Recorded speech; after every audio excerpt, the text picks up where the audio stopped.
Welcome to Week 3 of the MATL. In the early season, several teams are reeling, while others are dominating, with a vast majority somewhere in between.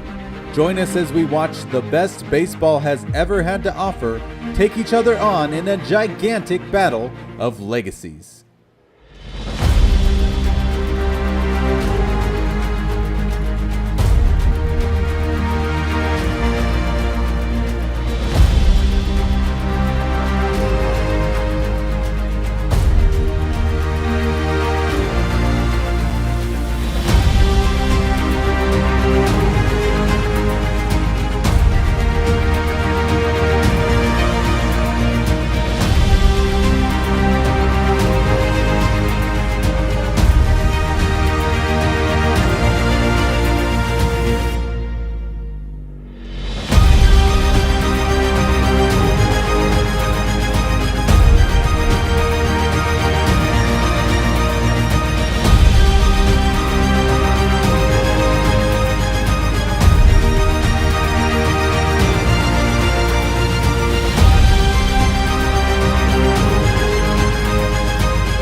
Ladies and gentlemen, welcome to Season 3, Week 3 of the MLB All-Time Fantasy Baseball League.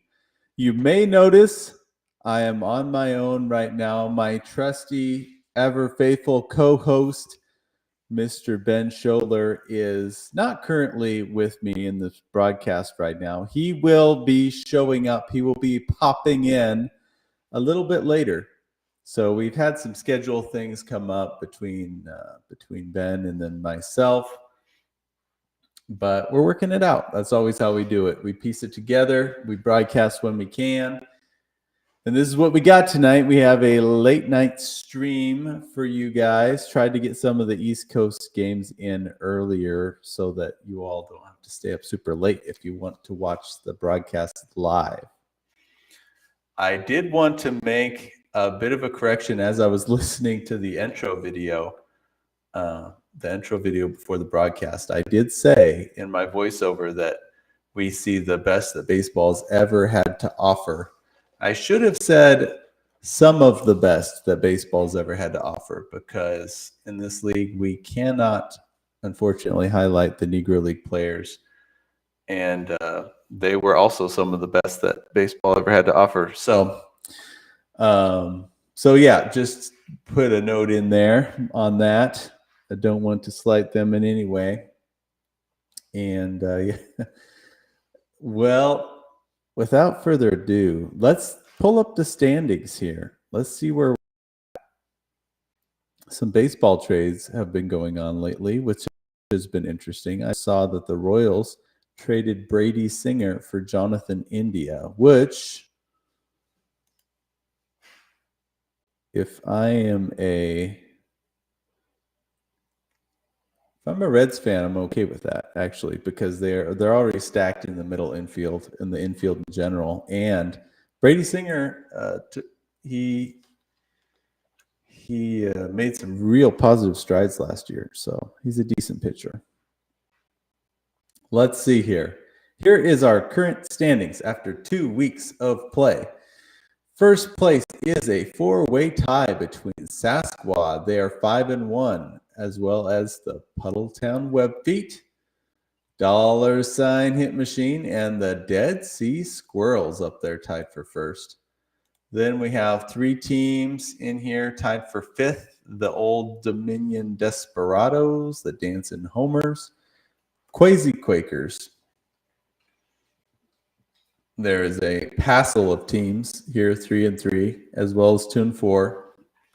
And then we have two teams down there with 1-5 records, looking to pick up some wins, much needed wins this week. Much needed wins. Well, I'm very excited to get this going. I'm even more excited for when Ben can pop in and join the broadcast a little later. Today, I'm wearing my Randy Johnson 2001 edition Arizona Diamondbacks jersey. So excited about that. Excited about that. All right, here we go. So the first matchup of the week is between $hitMachine and the Tiger Lilies. As we just mentioned, $hitMachine, Ryland's crew is cruising. They are 5-1 right now. And then the Tiger Lilies, 2-4, which is not a great record, but I feel like that's a bit of a poor indication because the Tiger Lilies have performed rather well. I think on Ben's unlucky scale, the Tiger Lilies have been one of the more unlucky teams this year so far. They've got a good team. So don't let that 2-4 record fool you. So we shall see. Let's pull up our first game of the week. Here we go, and $hitMachine has Doc White, the old school pitcher on the mound, along with fireballer Billy Wagner in relief, and he goes against another old school legend, Christy Mathewson, with Jonathan Papelbon in relief. And we got Max is in here. He's up in Seattle breaking sports cards. Nice. Tearing some foil up there, huh? I am Ben should join maybe halfway through the broadcast. He's got family obligations. So we are I got fly in here. Sorry. We are a family friendly broadcast here. So all right, great pitching matchup here. Let's just get into it. All right, $hitMachine, game one. Get us started. What do we got here? Oh my! We have two 1 home run, 4 RBI performances. Dolph Camilli. Dolph, man, I need to put some respect on his name. I the other day I said I didn't even know who he was before this year. Look at him going 1 for 3, 2 walks, 3 runs, a home run, and 4 RBI. But this Hornsby line is just disgustingly good. Definitely worthy of a first-round pick, Rogers Hornsby. 1 for 3, 2 runs, 2 walks, home run, 4 RBI, and a stolen base. Just filling up the stat sheet. Brent says he's Team Doc White. Have you guys ever noticed how Doc White looks like Edward Cumberbatch in his photo? Here, I'll pull it up really quick, not to get too sidetracked. The actor. Look at him. Look at this. Look at this photo. Can I zoom in on it?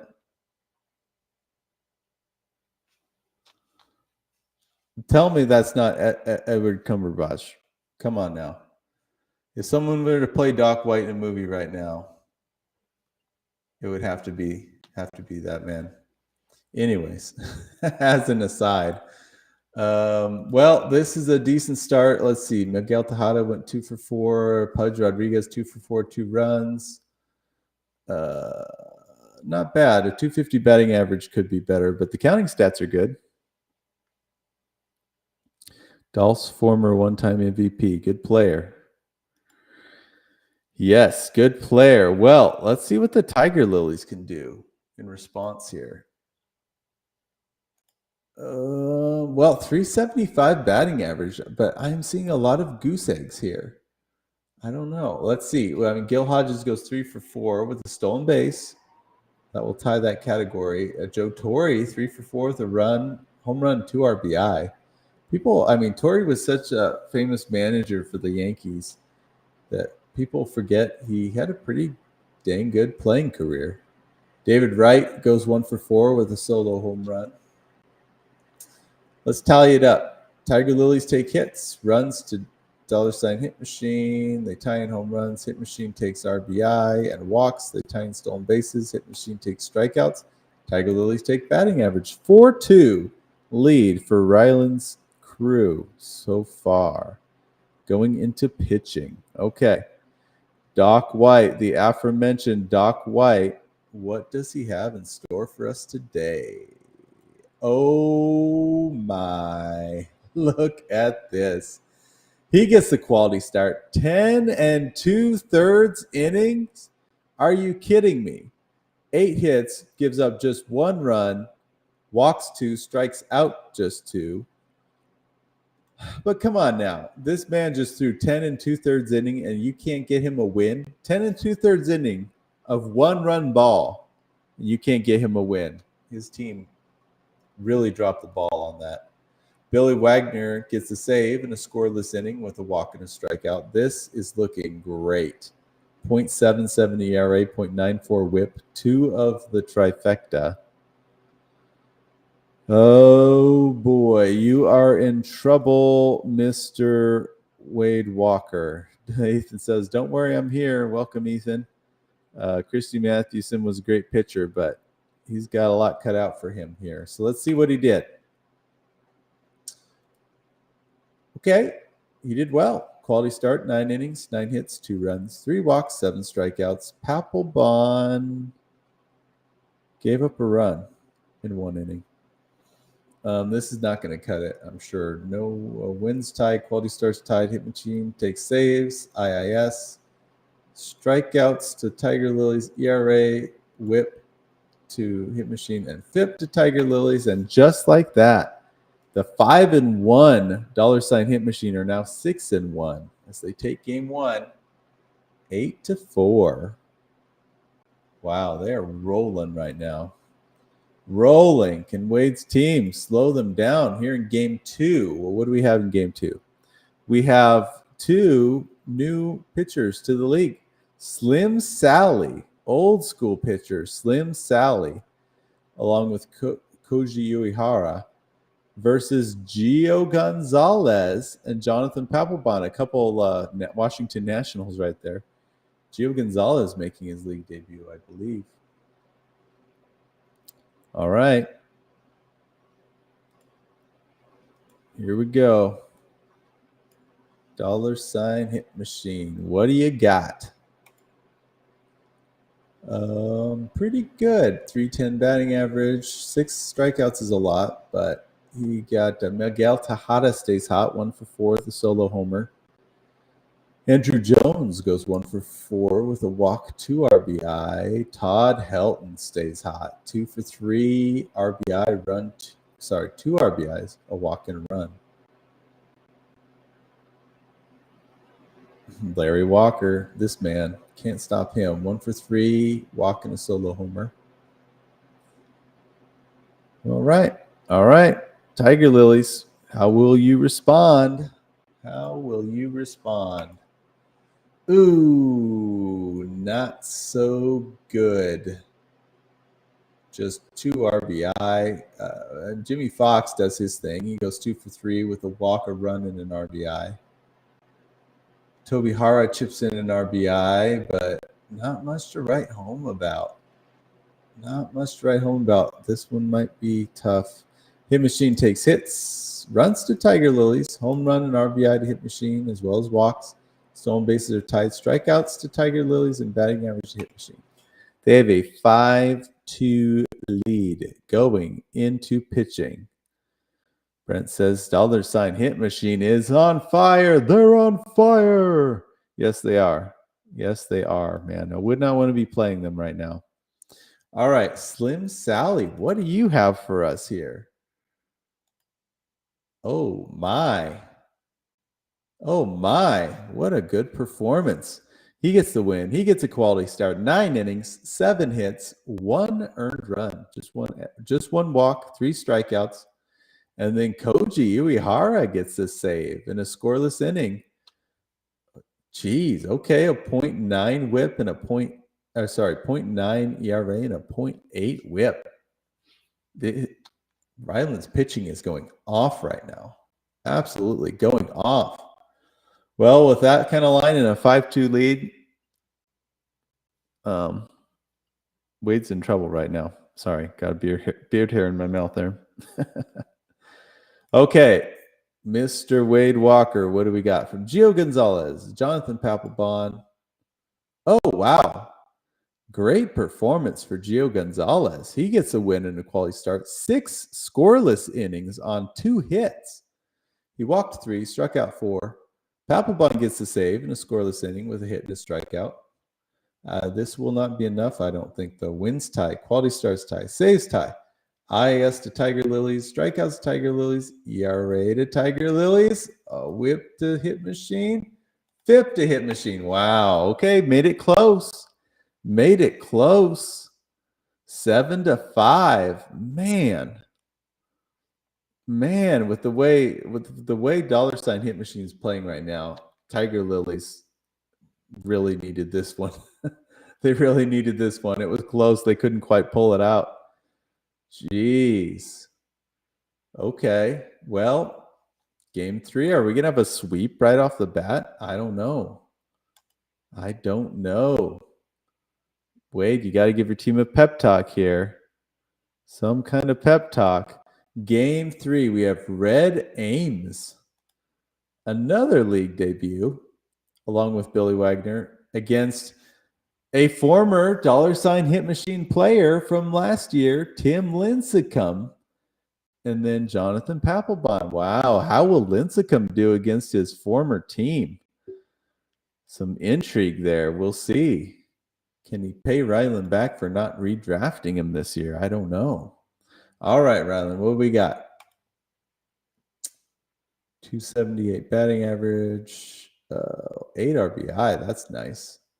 Let's see. Kenny Lofton, 3 for 3 with a walk and a stolen base. We have Miguel Tejada having a great week, 2 for 4. He pops another solo homer. Todd Helton, geez, Todd Helton's so good. 3 for 5 with 2 RBI. And then Pudge Rodriguez, 1 for 5, but it's a 2-run homer, and he scores 2 runs.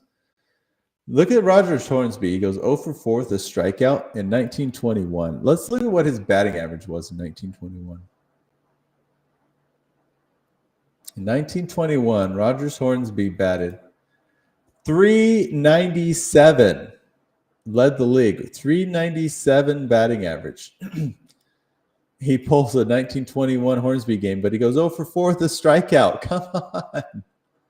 Wow, that's unlucky. Well, this line overall looks pretty good. All right, Wade, you got to do something. You got to show us something here. Signs of life. Come on now. Here we go. Oh, here's a good line. All right. This is 294 batting average, but we have Alfonso Soriano. He started out hot last year. Remember all the homers? He goes 2 for 4, 2 runs, 2 homers, 4 RBI. Curtis Granderson, 2 for 5. He pops a solo home run. Joe Medwick, 3 for 5 with an RBI. 11 RBI. Hey, he almost gets a triple-double, actually. 10 hits, 9 runs, 11 RBI. Okay, this is a great bounce back. So they tie in hits. Tiger Lilies takes runs, home runs, RBI, walks to hitMachine. They tie in stolen bases because Jimmy Fox got a stolen base. Okay. Strikeouts go to Tiger Lilies as well as batting average. They have a 5-1 lead. Okay. Flipping the script. There we go. Flipping the script here in game 3. Curtis Granderson. I was trying to think if that was a Tigers Granderson 08. I'm pretty sure that is a Tigers Curtis Granderson. So there you go. Not really known for his power, but he wasn't a total stranger to the long ball. That's for sure. So Red Ames, Billy Wagner, they got some work to do here if they want to get the sweep. They're going to have to perform. Basically perform like the rest of Ryland's pitching this week. So what do we got here? Red Ames, league debut. Oh man. Talk about showing out in your league debut. Red Ames throws a complete game 2-hit shutout. A 2-hitter. Are you kidding me? 2 hits, 2 walks, 2 strikeouts. Gets the win in the quality start. 9 innings, 9 IIS. Wow. And to boot, Billy Wagner gets the save in a scoreless inning and hit two strikeouts.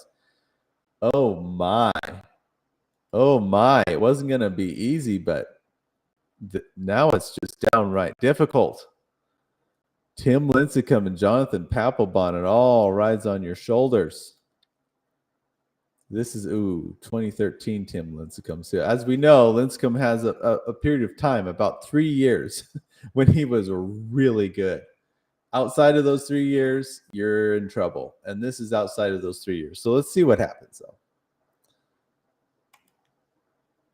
Yeah, that's about right. 5 1/3 innings, 6 hits, 3 earned runs. He gave up a bomb, walked 4, 8 strikeouts. Papelbon has an inning. He scoreless inning with a hit and 3 strikeouts. But I think Ryland might have pulled it back. Let's see. He takes wins, quality start, saves, IIS, strikeouts to Tiger Lilies, ERA, and whip to hitMachine, FIP to hitMachine. Oh, my.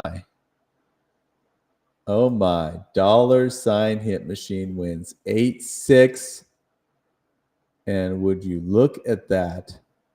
We have a sweep right off the bat. $hitMachine takes all 3 games. So let's just update this here. They are now, 8-1 to start the season. Come on. 8-1. You've got to be kidding me. Actually, before I do that, let me do this. Put the old ones here. All right. 8-1. Oh, my. And that takes our Tiger Lilies friends down to 2-7. Yikes. Rough start for them. But all's not lost. We're still early in the season. There's going to be a lot of clumping around the middle-ish area, so all is not lost there. But geez, what a great start for Ryland's hitMachine in the what have I been calling it? The Revenge Tour is real. Holy guacamole. All right. Well, congratulations, Ryland. We will now move on to our next matchup, and that will be the Old Dominion Desperados versus the Masters of the Diamond. Oh, my. What a matchup. Old Dominion Desperados are 4-2 right now, looking pretty good. Pretty solid team. And then Masters of the Diamond, 3-3. And no one said it was going to be easy. They are the defending champions from last year. But we got 24 teams this year. It's hard. In real life, it's extremely hard to repeat as champions in baseball. In this league, it is extremely hard to repeat as champion. I would say it's never happened before, but we haven't had a chance for it to happen because Ben won year 1 and he didn't play year 2 because he became the co-commissioner. So I bet Brent's sitting there thinking, I thought you're supposed to become the co-commissioner when you win the championship in this league. Where's my title? Where's my title? Anyways, I can't wait for this matchup. This is a good matchup. So here we go. Let's see who we have for game 1. Oh, man, the old school pitchers. I love it. Addie Joss and Mark Melanson versus Ed Walsh and Craig Kimbrell. So we got 1906, mind you, Addie Joss, and then 1908, Ed Walsh. Man. Okay, well, let's see how it goes. We got game 1 here on tap. Here we go. Old Dominion Desperados. I will say their pitching has been atrocious this year. Their hitting has been amazing. So let's see if it's more the same or they make adjustments this week. Well, Well, as far as hitting being amazing, it's more the same. Look at this 515 team batting average. That is 9 batters, folks. 9 different batters combining for a 515 batting average, 17 for 33 with 8 walks to boot. Half of them from Jorge Posada. Look at that line. 0 for 1. He struck out, but then he got 4 walks. Posada has actually been rather amazing for Kyle this year. Okay, well, let's see. Mark Grace went 2 for 4. He had an RBI, a stolen base for Mark Grace. Okay, it was 1990. This is a young Mark Grace. Okay. Eddie Collins hits a solo homer. Chipper Jones 3 for 4 with an RBI. Archie Vaughn 2 for 4, 2 RBI. Earl Averill 2 for 3 with 2 RBI. Chuck Klein, he has been white hot this year, 3 for 5 with an RBI. And then Bobby Veach, 3 for 5, 2 runs, 2 RBI. He gets a double, 17 hits, 10 RBI. Wow. Well, you have, and just 1 strikeout, you have your work cut out for you here, Brent, the Shark. This is a good matchup. Okay.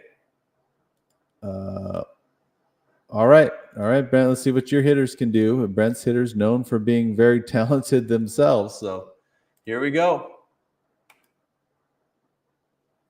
Oh, it's a really good line. 355 batting average. That's really good. You got Hank Greenberg going 1 for 4. He hits a 3-run homer. Charlie Gehringer 2 for 5 with an RBI. Pike Trainer 1 for 4. He chips in an RBI. Tim Raines 1 for 2 with a 2-run homer. Tris Speaker 3 for 4 with a run and 2 RBI. Sam Rice 1 for 3, but he has a run and 2 walks. Let's tally this up. Desperados take hits. They tie in runs. Home runs to Masters, RBI to Desperados, walks as well, and stolen bases. They both tie at 1 strikeout apiece, and batting average goes to Desperados. They have a 5-1 lead going into pitching. Oh my. Ethan, Ben will be here probably about halfway through the broadcast. He's got some family obligations. Well, Kyle, the way Kyle's pitching has been going, he's needed to pad a lead going into pitching. So we'll see how this goes. But Addy Joss, a solid old school pitcher. So let's see. I don't know about Mark Melanson, but all right, here we go. Addy Joss, what do you got? Ooh, not so good. Uncharacteristically bad game for Addy Joss. He 4 innings, 7 hits, 5 earned runs. He gave up a homer. He walked 1, struck out 4. That's a lot of strikeouts for him. 4 and 4 innings. Melanson pitched a scoreless inning with a hit, walk, and a strikeout, but no saves. Brent said it was a good matchup. Can't top 515. No, you can't. That's up near as high a team batting averages as we have ever seen in a game. But look at this. They faltered. Addy Joss has faltered. And now is when I would like to mention we are about to see results from a 1908 Ed Walsh. And in 1908, Ed Walsh won 40 games. 40-game winner. So last week, Brent starts Denny McLean and gets his 30-win season, which is just incredible as it is.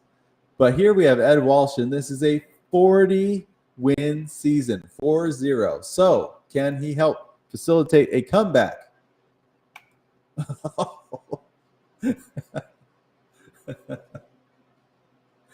This is about as good a line as you can get. Ed Walsh, complete game, 6-hit shutout. He gets the win. The quality start, 9 IIS, 1 walk, 8 strikeouts. And then Craig Kimbrell completes the trifecta. He gets a save and a scoreless inning with a hit and a strikeout. Did he just pull it back?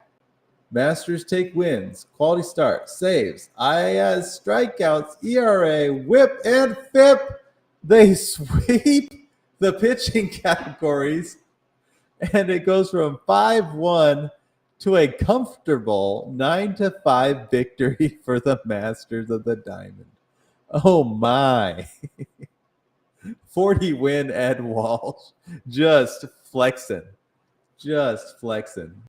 What a stud muffin. I mean, Brent drafted Ed Walsh as his ace for a reason. This paying off. That is paying off. What the heck? A team FIP of 1.5 is excellent. So just as a frame of reference, 3 is decent. 1.5 is incredible over 10 innings. That is fantastic. Well, congratulations on that comeback. That was impressive. Let's move on to game 2. We have Jack Powell and Joakim Soria versus Sam Lever and Craig Kimbrell. More old school pitchers battling it out here. Battling it out. All right, here we go. Let's see if Kyle's team can stay hot with the bats. They need it because they're pitching. I don't know, man. I don't know why. The pitching's been so bad. Jeez Louise. 471 batting average. 0 strikeouts. I feel like he's just hitting Brent with his own piece of his own medicine here. George Sisler goes 3 for 5 with a solo home run. George Grantham, 1 for 3, a walk, 2 runs, RBI, and a stolen base. Archie Vaughn, 2 for 4. Goose Goslin, 2 for 5. Earl Averill, 2 for 3. Chuck Klein. He is in fuego. Chuck Klein can't stop him. 3 for 4, 2 walks, 5 runs scored with 2 RBI and 16 hits and 13 runs for the team. Jeez. Okay. Here we go again. You're going to have to try and hold on here, Brent, against these monster lines. This is crazy. Okay, here we go. Masters of the Diamond. Ooh, that's looking light. That's looking a little light. A 250 team batting average. Biggio goes 2 for 6 with a run, 2 RBI. Charlie Gehringer 1 for 6, but it was a solo homer. Excuse me. Red Rolf 2 for 4 with a walk and 2 runs. And Tim Raines gets on twice, 1 for 3 with a walk, but no stolen bases. Come on, Tim Raines. You got on twice. Bases must have been loaded or something. Must have been stuck behind somebody. Well, this might be brutal. Let's see. Desperados take hits, runs, tie and homer, RBI to Desperados as well as walks, stolen base, strikeouts, and batting average. Okay, this is going to be a really hard comeback to make. There's a 7-0 lead right now for the Desperados. 7-0 lead. They got Jack Powell and Joakim Soria on the mound here. Let's see what they can do.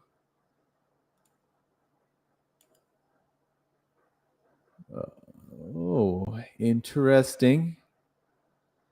This is not great. Jack Powell only lasts 3 innings. I don't know if he got hurt or something, because normally, this is 1911. Normally pitchers, they leave him in there almost no matter what. But 3 innings, they pull him after giving up 7 hits, 2 runs, and a walk, 0 strikeouts. So that was pretty bad. Soria had a scoreless inning with 2 strikeouts, so he did the job. But this overall line is not good. He gets none of the trifecta. I mean, I don't know. Brent says, not sure what Hank Greenberg's doing here. Yeah, 0 for 3 with the walk. He's been a little underwhelming so far. He's had some good games for sure, but would like more from him. Well, Sam Lever and Craig Kimbrell are going to have to go off like Ed Walsh style here to make some sort of comeback. But we've seen it happen before. Could it happen again? It definitely could. Here we go. Sam Lever. Craig Kimbrell. Ooh, nope. That's not going to do it. In fact, that will seal it in the other direction. Sam Lever, 2 1/3 innings, 6 hits, 4 earned runs with a strikeout. And then Kimbrell, he knew the assignment. He got a save and a scoreless inning with a strikeout. So Masters will take saves. They'll tie in IAS strikeouts, but ERA goes to Desperados. Masters take whip, and FIP. 8-3. The Desperados fight back. They take game 2.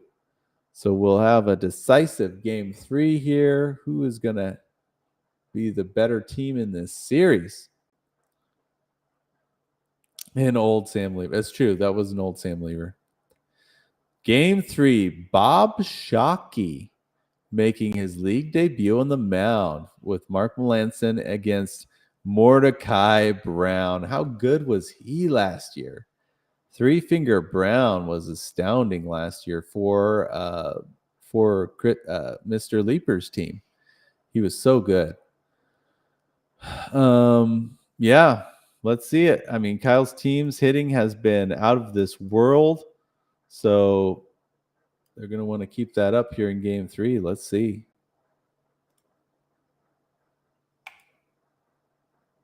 What is happening right now? These guys are unconscious. 486 batting average in this game. Just 2 strikeouts. 17 hits. What the heck? Let me see just a second. 17 hits this game. 16 hits last game. 17 hits in game 1. Oh my.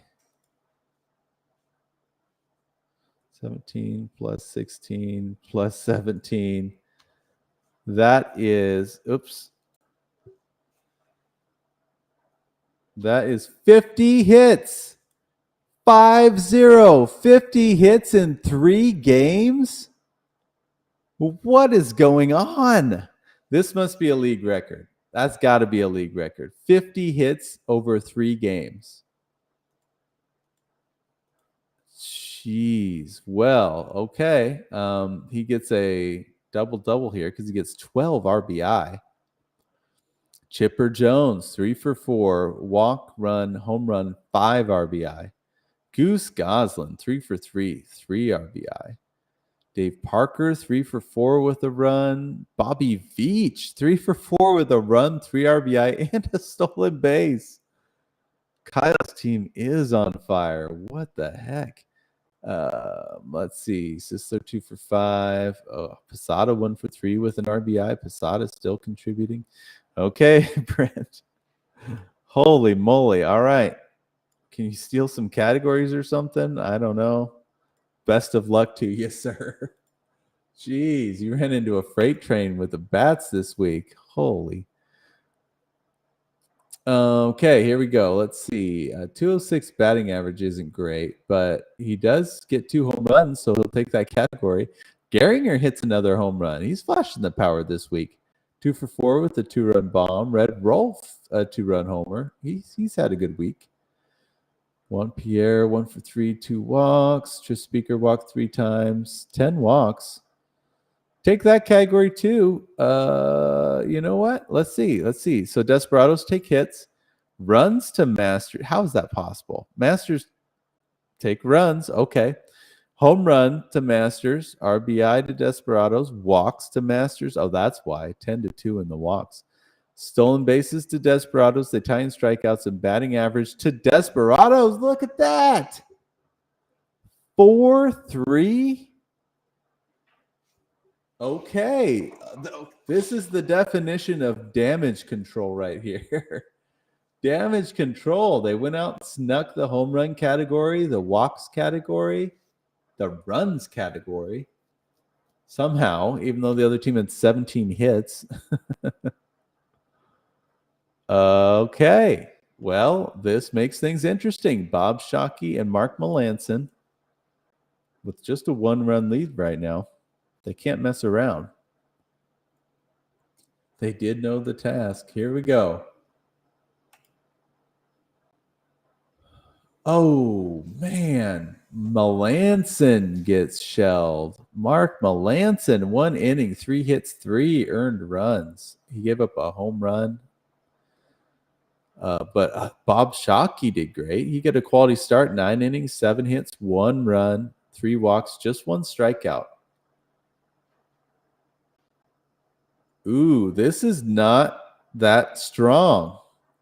Shockey's performance was good, was solid, but Melanson really threw a wrench in this.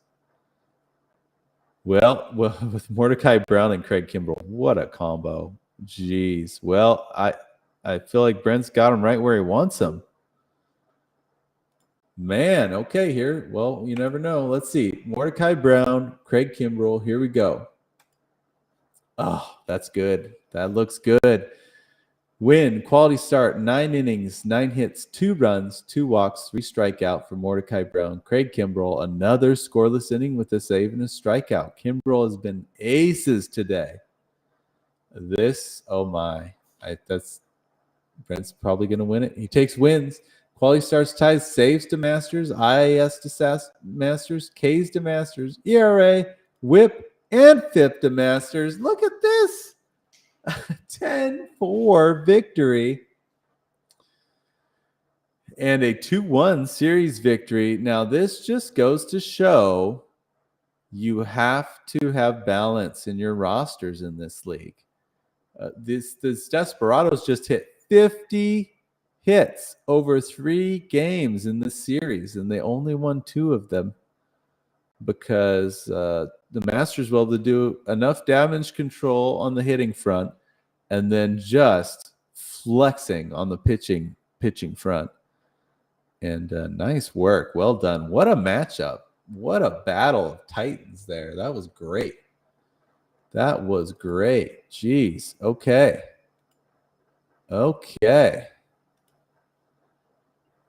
How often can you say a team hit 50 hits against you over 3 games and you took the series 2-1? What the heck? Okay, so Masters will go to 5-4. Winning record. Got a winning record. And the Desperados will fall to 5-4. Look at those teams. So evenly matched, and now they have the same record. They're going to be jumbled around that big center jumble. Whew. Those are 2 really good teams to be in a center jumble. It's just, there's so much parity in this league. I love it.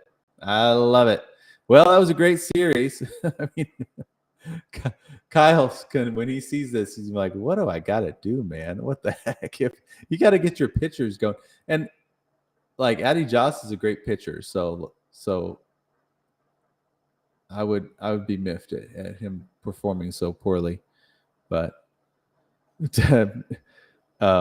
Nathan says Desperados is like Harvey's wall bangers. Or is that Yankee fan? Is that Nathan or is that Wade? I think it's Nathan. All right. Wow. Brent says he doesn't know how the hell he won that, but great games, Kyle. Woo. Okay. Great series. That will bring us to our next series, which is MVD, which is Max Vernig's dad, Tyler's squad versus Team Formidable. Dun, dun, dun. Team Formidable, Nathan's crew. So MVD, they are 3-3 right now with an even record. Now, don't let that fool you because they ran into a buzzsaw in week 1 against Ryland. And then next week, they were fantastic. They got a sweep last week. So careful with them. And then Team Formidable is 2-4. You can't sleep on them either. This will be a great matchup. Let's get to it. Game 1, we have Garrett Cole and Todd Worrell versus Jim Palmer and Armando Benitez. Great matchups here. Great matchups. 2015 Garrett Cole. That's a Pirates Garrett Cole. All right. Let's see here. Let me, pull up this game. Okay. MVD will start us off. Max Vernig's dad. They'll start us off with their bats. Let's see how it goes. Not too shabby. 11 hits, a 333 batting average, just 3 strikeouts. 3 stolen bases. Wow. Ty Cobb, 2 for 2. Walk, run, RBI, and 2 stolen bases. Dave Justice, 2 for 5 with an RBI and a stolen base. Vern Stevens, 2 for 5, 2 RBI. Not too bad. Not too bad. Let's see what Team Formidable can do against this.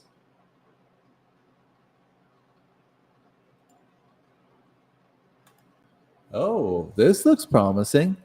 Well, I mean, the batting average is just 235, but Don Mattingly, 1988, Donnie Baseball. 2 for 6, 2 runs, and 1 home run and 4 RBI. Very nice. Javi Lopez, the catcher, 1 for 3 with a walk, a run, and 2 RBI. Honus Wagner, uncharacteristically 0 for 3 with a walk, but he did get a walk, run, and a stolen base, so still contributing. Paul Wainer, 1 for 2. 2 walks and a run scored. Jim Thome, 2 for 5. Let's tally this up. MVD takes hits, runs to Formidable, home runs and RBI to Formidable, and walks, stolen bases to MVD, as well as strikeouts and batting average. 4-4 tie. I love it. 4-4 tie. Brent says he'll pop back in later. We'll see you later. Nice work. I got to go have a shot after withstanding that offensive onslaught. Well, it's that time. It's a Friday night, so enjoy. We have a tie going into pitching. This is great, and this is a great pitching matchup. So, 2015 Pirates Garrett Cole. Here we go. Ooh, look at that. What an outing. Garrett Cole, 7 scoreless, 2-hit innings. Win, the quality start, 7 scoreless innings, 2 hits, 3 walks, 7 strikeouts. So good. Todd Burrell stays hot. He gets a save on 0.66 innings scoreless with a strikeout. Geeze, a 0 ERA, 0.65 whip, and a 2.09 FIP. Oh, Nathan, you're in trouble, sir. You're in trouble. This is going to be tough. But Jim Palmer, I mean, he's one of the greats, and Armando Benitez, can't sleep on him. He's sneaky good. Here we go. What do we got? Ooh, pretty good. Palmer, quality start, 8 innings, 4 hits, just 1 run, but he walks 5, hits a batter, strikes out 6. That FIP won't be good. Armando Benitez gets a win out of the bullpen with a scoreless inning and a strikeout. Oh, well, this is going to be close. We're going to have to tally it up. They tying wins, tying quality starts, saves to MVD, IIS to MVD, Ks to MVD. Oh, they take ERA, WHIP, and FIP. Oh, man, that was not as close as it felt. MVD takes it 10-4. Dang, man. Palmer and Benitez, they came out and they did a great job. I mean, that was by all means a good pitching line. Very good. But it's hard to beat 7.66 IIS, a 0 ERA, and a 0.65 whip. Shoot. Well, Max Vernig's dad takes game 1. Whew. Okay. That was wild. That was wild. That's going to flow us on into game 2. We got Yu Darvish, Mr. Good every other year. Yu Darvish, along with Todd Worrell against Lefty Gomez and Armando Benitez. Man, you never know what you're going to get with Yu Darvish, man. You just don't know. So he's rolling the dice. This is what, 2017 Darvish? Okay. Okay, here we go. All right, let's see what MVD is going to do with the bats. Oh, Lord of mercy. 343 batting average. 7 strikeouts a lot, but man, 12 hits. Bill Dickey, such a good player. Bill Dickey, 3 for 4, run, walk, 2-run homer. What else we got? Vern Stevens, underrated player, 3 for 5, 2 runs, 2 homers, 2 RBI. Ralph Kiner, one of the greats, 2 for 4, walk, 2 runs, 2 home runs, 2 RBI.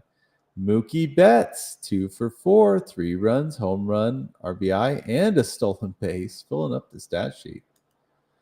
Yikes, yikes, yikes. This is going to be tough for Nathan's squad. They're going to have to bring out the sticks against this one. Jeez.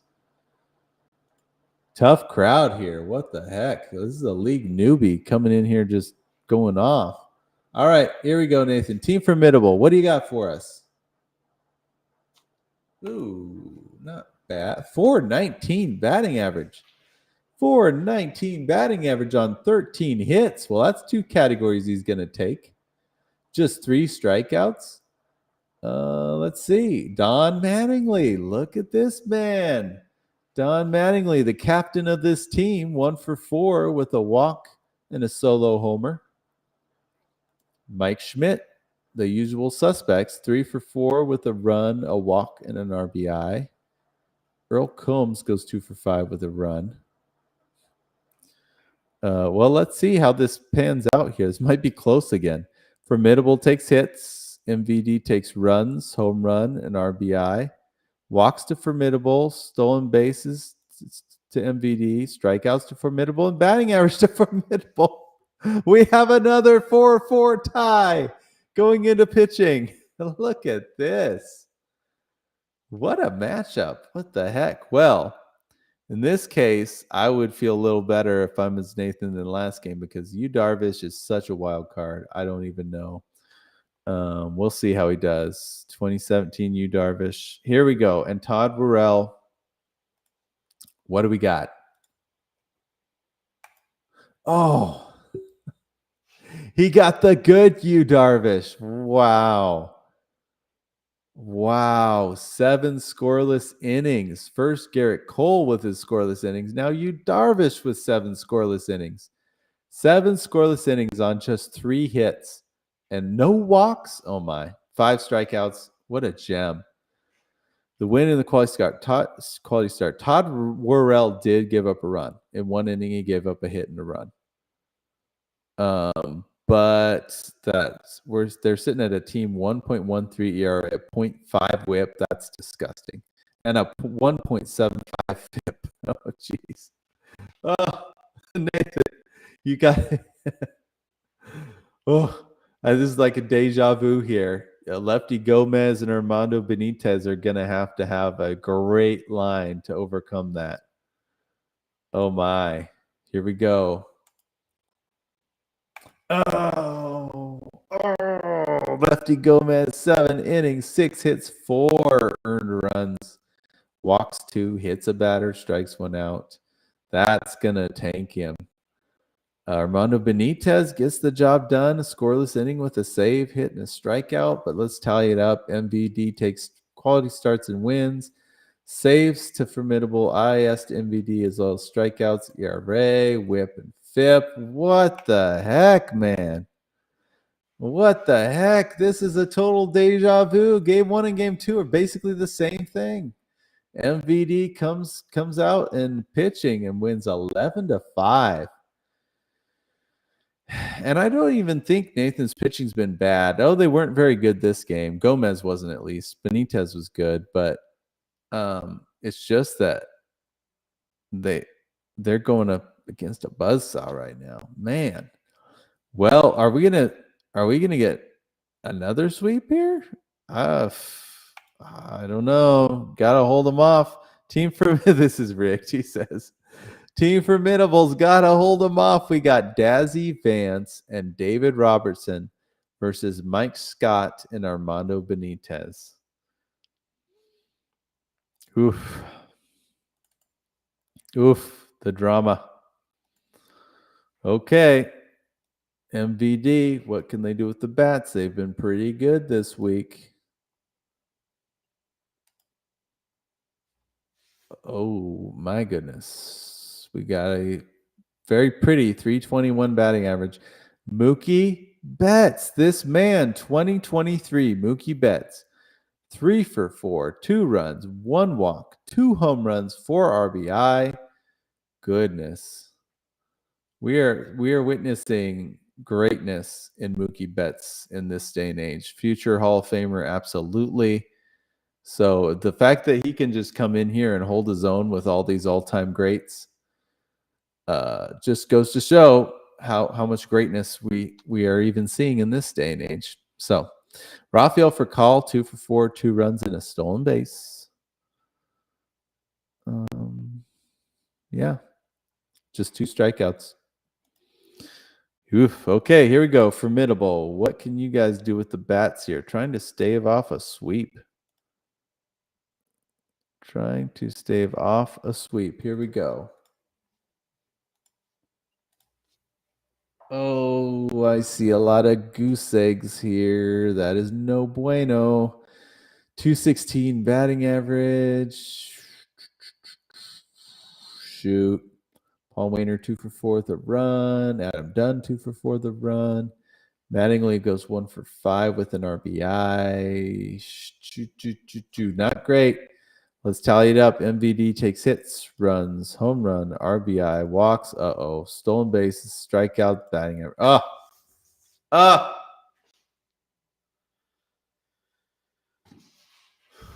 Well, they sweep the hitting categories and probably sweep the series. Nathan would have to sweep all the pitching categories just to tie, and actually the tiebreaker then goes to MVD. So we actually know what happens here. Dazzy Vance, David Robertson. Let's see what they did. Vance, win, quality start, of course. 9 innings, 6 hits, 3 runs. Robertson, scoreless inning. And let's see what Mike Schmidt and Armando Benitez did. It doesn't matter at this point, but let's check it out. Ah!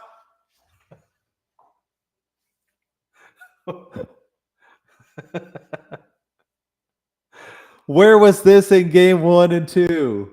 Where was this in games 1 and 2? Mike Scott, a shutout, complete game shutout, win, quality start, 9 scoreless innings, 8 hits, no walks, 3 strikeouts. And look at Armando Benitez, 1 1/3 scoreless with a win. He got 2 wins this week out of the bullpen.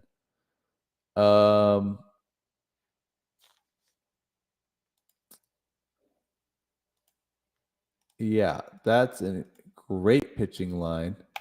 And it makes it 9-5. MVD. Well, back to the drawing board there for Team Formidable, because they are dropping 3 games to MVD. Formidable goes to 2-7. They'll be tied with the Tiger Lilies. And then MVD goes up to 6-3. 2 straight sweeps, I believe. I think they've won 6 straight games. On fire. One of the hottest teams in the league right now. So, geez. Okay.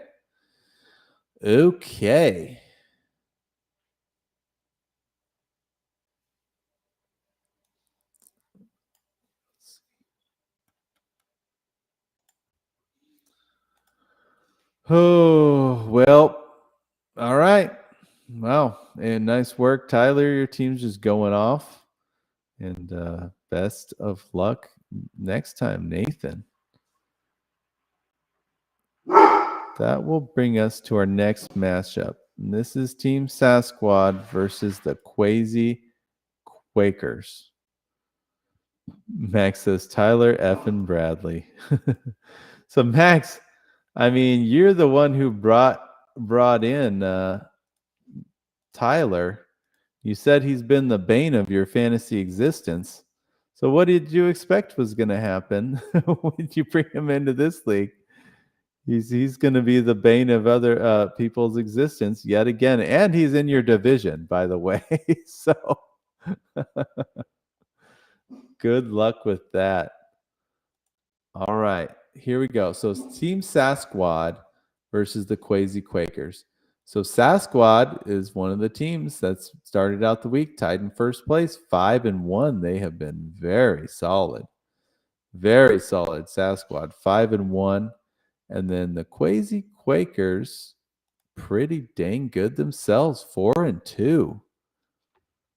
4-2. This is a good matchup.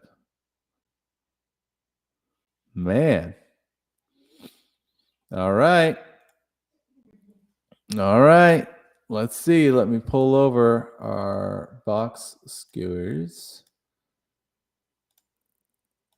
I'll make sure it's expanded for everyone. Game 1, Sasquad and the Quazy Quakers. We have Max Scherzer and a 2018 Max Scherzer and Francisco Rodriguez versus Whitey Ford and Kenley Jansen. All right, Sasquad, what do you got for us here in game 1?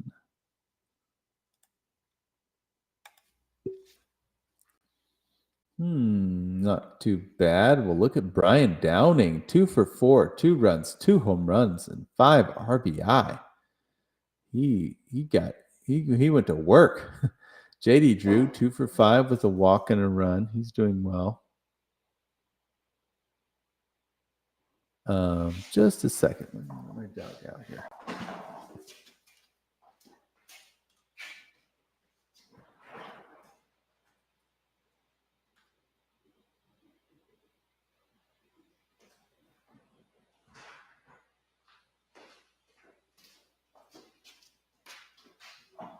Okay, sorry about that.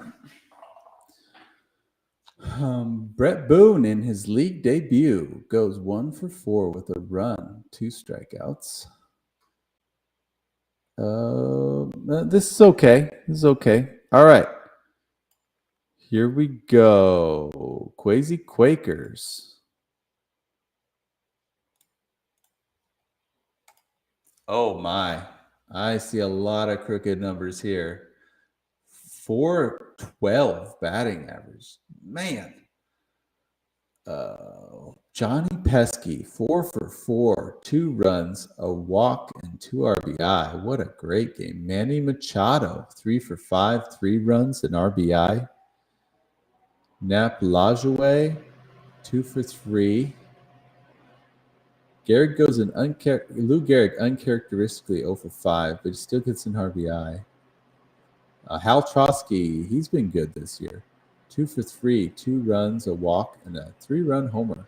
Joe Carter, 1 for 4 with a solo homer. Shoeless Joe Jackson, 1 for 3, 2 walks, 3 runs, and a stolen base. Well, let's tally it up.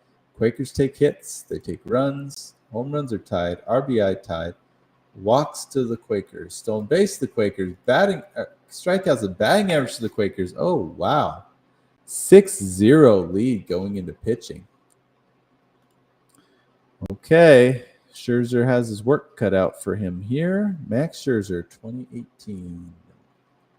Francisco Rodriguez. Okay, pretty good. Scherzer, win, quality start, 6 1/3 innings, 3 hits, 2 runs, a home run, 2 walks, and 8 strikeouts. K-Rod gets the save, scoreless inning with a hit. That's pretty good. If the Quakers melt down, we could see some sort of comeback here. Put themselves in position to get a bit of a comeback. They got the trifecta. Whitey Ford and Kenley Jansen, though, they're no slouches. Yeah, that's pretty good. Whitey Ford, win, quality start, 7.8 7 2/3 inning, 8 hits, 2 runs, 2 walks, 4 strikeouts. Kenley Jansen scoreless inning with a hit and a strikeout. So they'll tying wins, tying quality starts, saves to Sasquad, IAS tied, Ks to Sasquad, ERA to Quakers, whip to Sasquad, FIP to Quakers. Wow, 8-3. The Quazy Quakers take game 1. Ooh. This is they're trading blows here. This is a good matchup. Jumping into game 2, we have Justin Verlander and Francisco Rodriguez versus Nolan Ryan and Houston Street.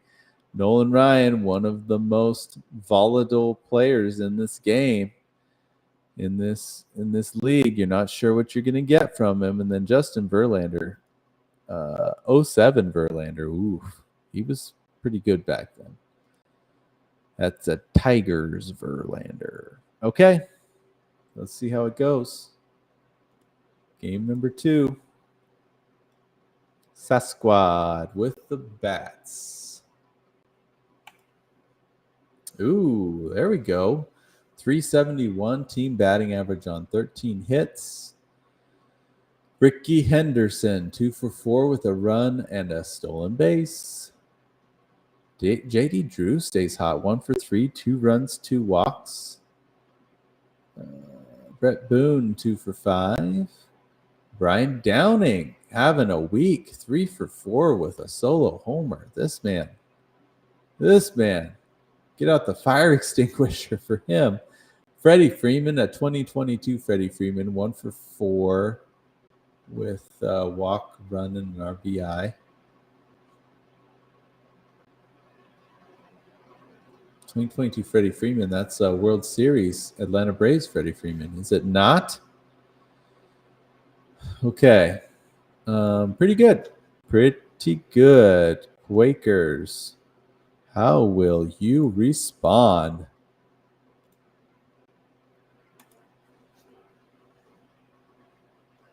Decent. 0 strikeouts. Oh, my. 0 strikeouts. That's impressive. Hal Trosky, this guy. 1 for 2, 3 walks, a run, and an RBI. We got Bob Musial, 1 for 4 with a run and a 2-run homer. Rudy York, 1 for 2 with a run, 2 walks, and an RBI. Okay, Nap Lajoie going 0 for 4 in 1912. That's an old Lajoie, I think. Let's see what Nap Lajoie batted in 1912. It can't be bad. Just 368. That's bad for him. No, 368 batting average, and he gets an 0 for 4 game. That's tough luck. Let's tally it up. Sasquad takes hits, runs are tied, home runs are tied, RBI to Quakers, as well as walks, stolen base to Sasquad, strikeout to Quakers, batting average to Sasquad. We have a 3-3 tie in game 2. Going into pitching, Justin Verlander and Francisco Rodriguez, a young Detroit Tigers Verlander. Let's see what we got. It looks good. He gets a win on a quality start, 6 2/3 innings, 6 hits, 2 earned runs. He gave up a home run and struck out 7. Francisco Rodriguez, he falters a little. 1 inning, 2 hits, 1 run, 2 strikeouts. The ERA is pretty good. The whip is good, as great, and the FIP is good. So not too bad, all things considered. It's all up to what kind of Nolan Ryan we get here. 1982 Nolan Ryan. Let's see. Let's rip off the Nolan. Say it ain't so, Nolan. Oh, and Street. Oh, just over. Oh, man. They just did not show up to play today. Nolan Ryan, 3 innings, 8 hits, 6 earned runs. Gave up a homer, walked 2. He hit a batter, struck out just 5. 5 in 3 innings, not bad. Street, 1 2/3 innings. He gave up 3 hits and 3 runs on a homer and a walk, 2 strikeouts. So Sasquad will take wins, quality starts, He'll take strikeouts, ERA, WHIP, and FIP, and 9.3. Sasquad takes game 2, so we have a tie, ladies and gentlemen, going into game 3. Tied up series here. One apiece. Here in game 3, we have Sam McDowell and Francisco Rodriguez versus Hippo Vaughn and Kenley Jansen. That's a good matchup. All right, Sasquad. Let's see what we can get from you guys. Oh my. 16. There's been some great hitting today. 16 hits, a 457 batting average. Mr. Morgan's squad. You on the juice or something? Brian Downing. 3 for what a week for him. 3 for 3. He gets no other counting stats, but still. Freddie Freeman, 2012 Freddie Freeman goes 2 for 3 with a walk. Jeff Kent, 3 for 5, 2 runs and a 2-run homer. Adrian Beltre, 2 for 4 with a run and a stolen base. Wow. Beltre, an early MVP candidate, potentially. He's been going bananas. Brian Giles. Excuse me, everyone. It was remiss of me not to mention Brian Giles making his debut for season 3. His season 3 debut. He goes 3 for 3 with 2 runs and 2 RBI. Brian Giles is batting 1,000 this season. Batting 1,000. Man, JD Drew, 2 for 6. Leap says that Kent should be in the Hall. Absolutely. Jeff Kent should be in the Hall of Fame, I believe. Yes. Well, what the heck? All right. Quakers have a tall task here. Let's see what they got. Oh, my goodness. I see a lot of goose eggs and ones.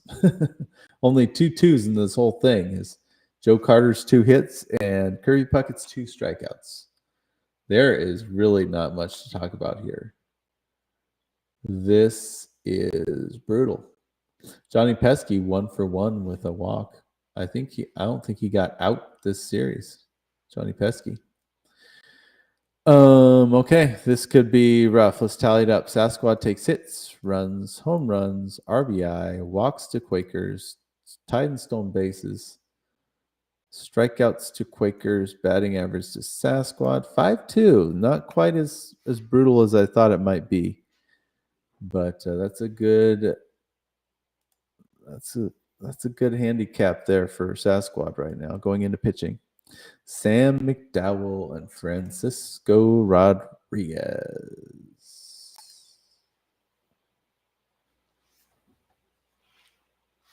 Interesting. Well, both pitchers get a win on 3 hits and 1 earned run. But McDowell does it in 5 1/3 inning, and K-Rod does it in 1 inning. So Francisco Rodriguez blew a save and then got the win is what happened there. The whole sum of it is a good ERA, a bad WHIP, a pretty good FIP, and 2 wins. So actually, this is a pretty decent line. Actually, all things said. Quakers, can you disrupt it? Can you beat it? What do we got? Hippo Vaughn, Kenley Jansen. Not bad. Hippo Vaughn, 9 innings, 7 hits, 4 runs. So he just misses the quality start. 3 walks, 6 strikeouts. Jansen, save, scoreless inning with hit 2 strikeouts. That might not be enough. Wins to Sasquad, saves to Quakers, IIS to Quakers, strikeouts to Quakers, ERA to Sasquad, WHIP to Quakers, FIP to Quakers. Did we tie? Is that right?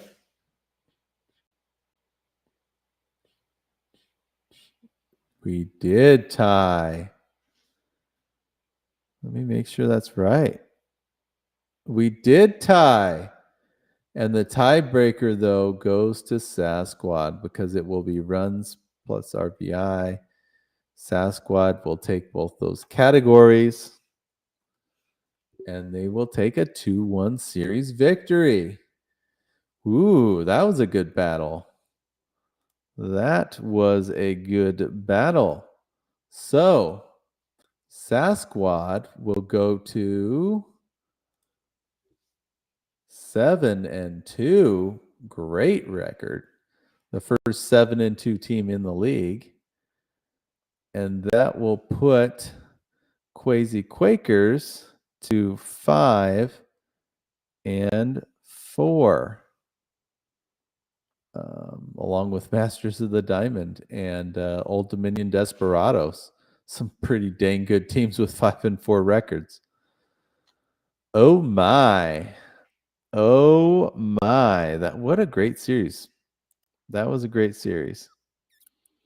This next one I expect to be rather good as well. We have 5-star versus the Doo-Whoppers. 2 Oklahoma teams. Team 5-star and the Doo-Whoppers. Let's see here. 5-star, new manager, new team this year. They are 3-3 currently, right in the middle of the pack. Doo-Whoppers, a playoff team from last year, they are 2-4, so just behind, but only just. These are 2 teams kind of in the middle of the pack right now. Each would love to get some wins. Each of them could use it. So let's do it. Let's do it. Let's see what we got here. Game number 1. Let me expand it. We have Zach Greinke and Jeff Montgomery, a couple of Royals, versus Jim Scott and Tom Henke. Let's see. Ooh, we have a 2002 Albert Pujols. Look out. Look out. All right. Let's see what that 2002 Albert Pujols can do as Mr. Sutmiller's squad starts us off. And oh my, that looks good. That looks good, ladies and gentlemen. Albert Pujols goes 1 for 4 with a run and an RBI. But Ian Kinsler, 2 for 4 with a walk and a run. Barry Larkin, 3 for 5. Willie Wilson, 3 for 5 with a run and 3 RBI. He's been sneaky good. Clemente, 2 for 4 with a run and an RBI. Willie McCovey, the real 44. That's what I forget who called him that. Somebody did. 1 for 3 with a 2-run bomb. That's really good. That's a great start. That is a great start for Team 5-star. Okay, Doo-Whoppers, what do you have for us? Oh, this is pretty good too. 360 batting average, which isn't going to take it, which is a travesty. But Jose Vidro, 1 for 4 with a 2-run bomb. Jason Kendall, 2 for 3 with a walk. Nomar, 2 for 2 with a walk. Tim Salmon, 1 for 1 with 3 RBI. That's efficient. Let's tally it up. 5-star takes hits, runs, home runs tied, RBI to 5-star, walks to Doo-Whoppers, tie in stolen bases, tie in strikeouts, batting average to 5-star. And he has a 4-1 lead going into pitching.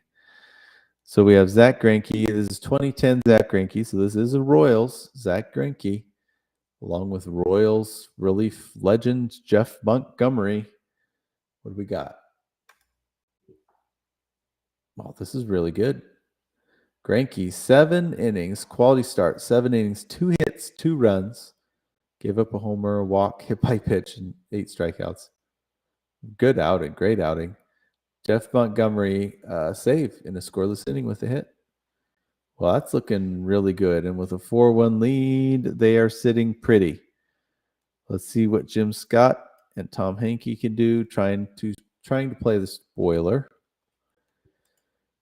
Oh my.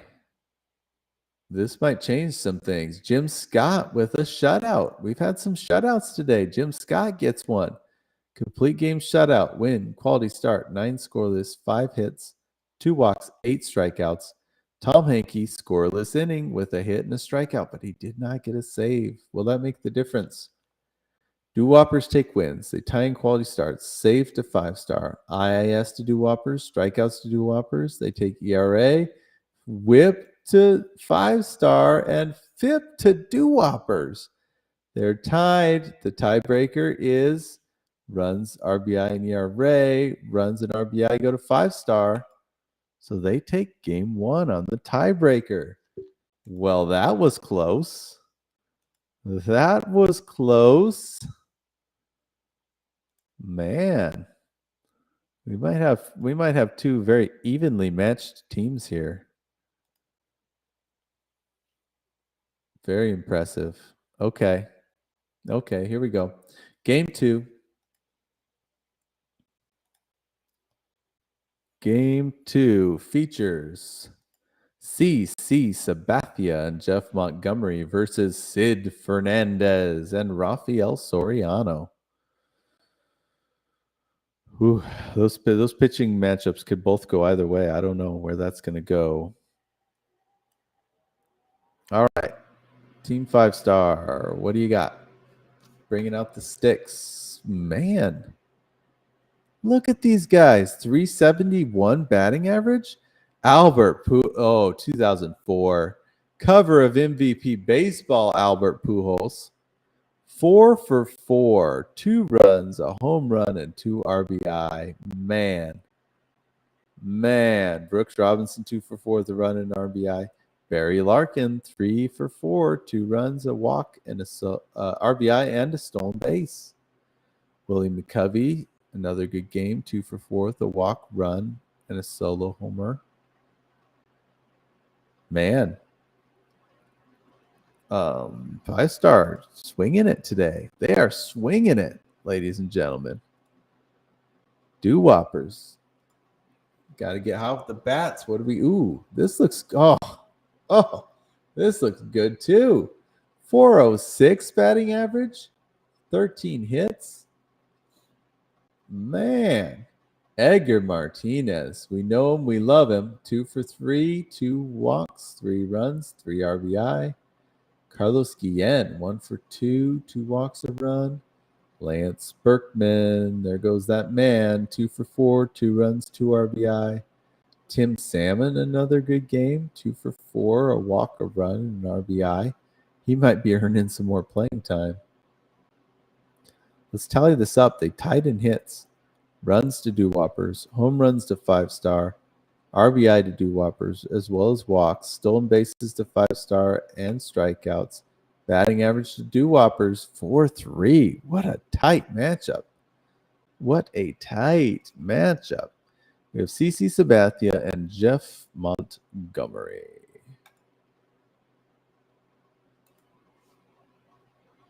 This is all right. Sabathia gets a win and a quality start, 7 innings, 10 hits, 3 runs, a walk, and 9 strikeouts. Jeff Montgomery, in an inning and a third, he falters. He gives up 4 hits, and he gives up a run on a home run with a strikeout. Overall, the whip ERA is bad, the whip is bad, and the FIP is pretty decent. Ooh, this is kind of middle of the road right now. Kind of middle of the road. It's all up to Sid Fernandez and Rafael Soriano. They're going to decide this matchup solely in their capable hands. Ooh, that is nuts. No. They just said, screw this. We're going home. Sid Fernandez, 7 1/3, 5 hits, 4 earned runs, 2 homers, 5 walks, 13 strikeouts, though. Jeez, okay. Rafael Soriano, though, 1 inning, 3 hits, 3 runs on a homer. Yeah. 5-star takes, wins, quality start. Strikeout to Doo-Whoppers. ERA to 5-star. Whip to Doo-Whoppers. FIP to 5-star. Oh my. That was way closer than I thought it was going to be. That was actually really close. Whoa. 7-6. 5-star wins by 1. 5-star. Wow. And they have a 2-0 lead in this series right now. It doesn't really feel like it because it's been so close. Man. All right. Game 3. Tom Glavine and Goose Gossage. 1998 Tom Glavine. He was excellent in 1998. Versus Clayton Kershaw and Tom Hankey. This is a young Clayton Kershaw, very young, 1909. 2009. All right. Here we go. Let's pull it up here. Game 3. 5-star. Could they get their first sweep of the year? Man, that would feel good for them, not for Doo-Whoppers. All right, here we go. Look at these guys with their bats. What the? Oh, my. 14 hits this game, 13 hits last game, 14 hits in game 1. What is going on with the bats today? 2005, Albert Pujols goes 3 for 5 with a run, 2 RBI. Ian Kinsler, 2 for 5 with a run and an RBI. Barry Larkin, 2 for 5 with a run. Willie Wilson, can't sleep on him, 2 for 4, 2 runs. Clemente, another 2 for 4 with a run game. Willie McCovey, great day for him. 2 for 5, a run and 2 RBI. Well, Brett Carter's Doo-Whoppers are in trouble right now. They are in trouble. What do we got? Oh, it's not bad. 300 batting average. Bernie Williams, 1 for 2, 2 walks, 2 runs, RBI. Lance Berkman, 1 for 4, the walk and a solo homer. Well, let's tally it up. 5-star takes hits, runs are tied, home runs to Doo-Whopper, RBIs to Doo-Whopper, walks to 9-0. Geez, walks to Doo-Whoppers, as well as stolen bases, thanks to Chuck Knobloch. Strikeouts tied, batting average to 5-star. So Doo-Whoppers actually, wow. Seriously? Doo-Whoppers carry a 4-2 lead going into pitching. Wow, they finessed that. Finessed the categories there. Impressive. Okay. Tom Glavine, Goose Gossage. This is, like I said, 98 Tom Glavine. And that looks about right. Tom Glavine, 7 innings. A win, quality start, 7 innings, 6 hits, just 1 earned run, 3 walks, 5 strikeouts. Goose Gossage gets the save, 2 scoreless innings with 2 strikeouts. This is a really good line, man. He gets the trifecta, a 1 ERA, 1 whip, 2.44 FIP. Man, 5-stars down 4-2 right now. But with that pitching line, they very well could make the comeback and get the sweep. And we have a young Clayton Kershaw, 2009. Ooh. What's going to happen? What's going to happen? Here we go. Oh, he says, young or not, do not underestimate me. Clayton Kershaw, quality start, 7 innings, 1 hit over 7 innings. It was a solo homer.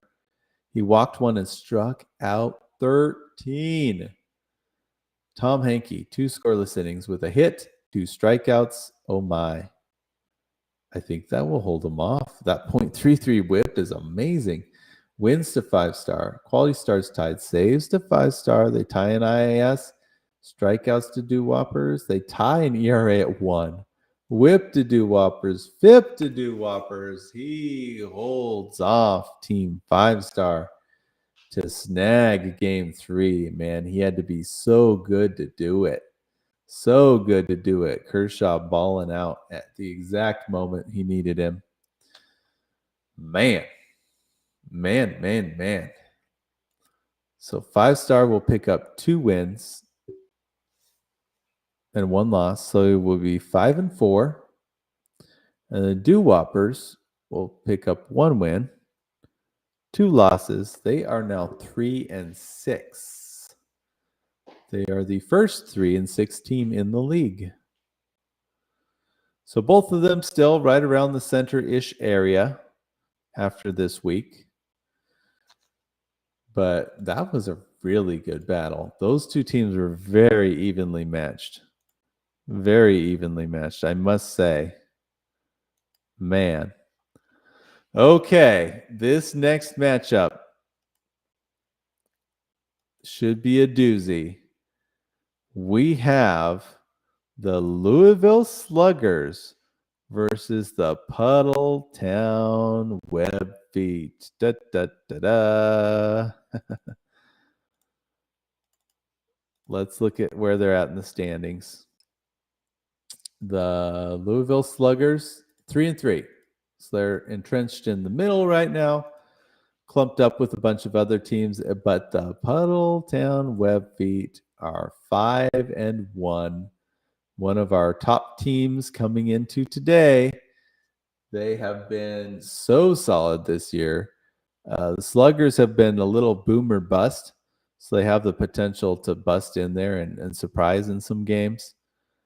And then the Webfeet are just so consistently solid. This is going to be good.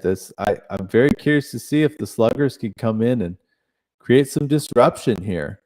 So thus far, the Webfeet have been rather comfortable in how they've performed, but Sluggers might throw a wrench into things. We'll see. All right, let's pull up game 1. Here we go.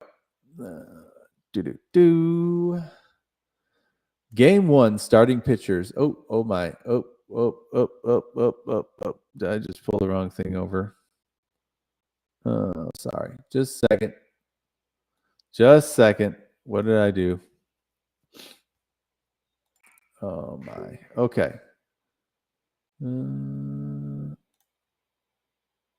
One moment. Oh shoot. It appears I pulled over the wrong thing. Okay.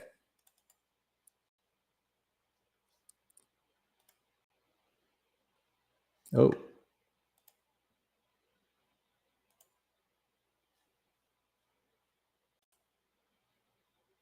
That was weird.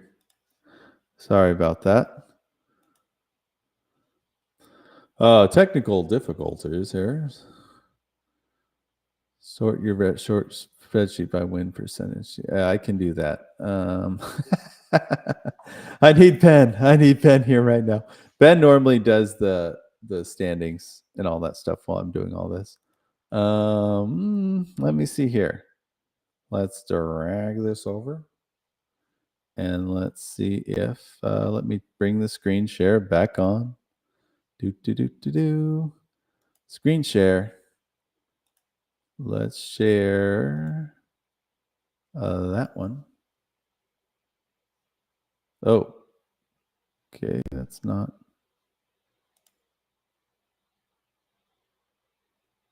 Okay. Let's the standings back up. Okay, next time we look at the standings, we'll sort it by wing person. Doing great, Preston. Thank you. Okay, here we go. Game 1.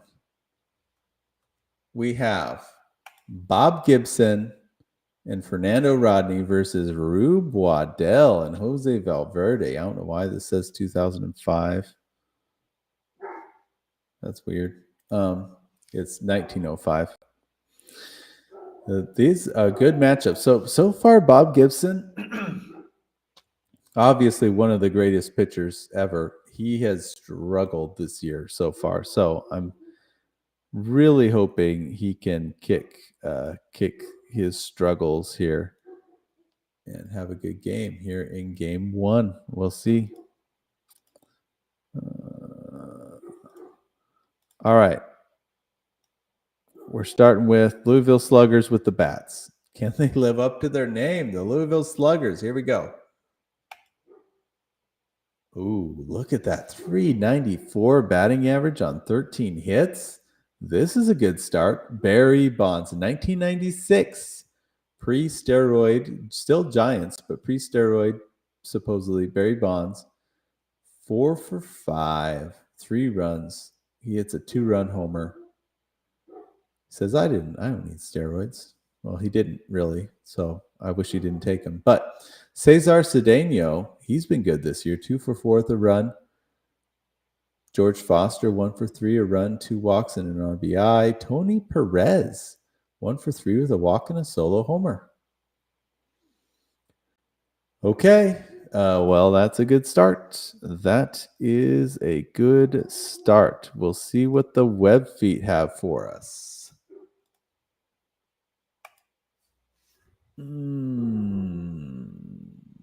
Well, the 367 batting average is very good, but I'm looking at the lack of power is uninspiring. We're sitting at 0 homers, 1 RBI.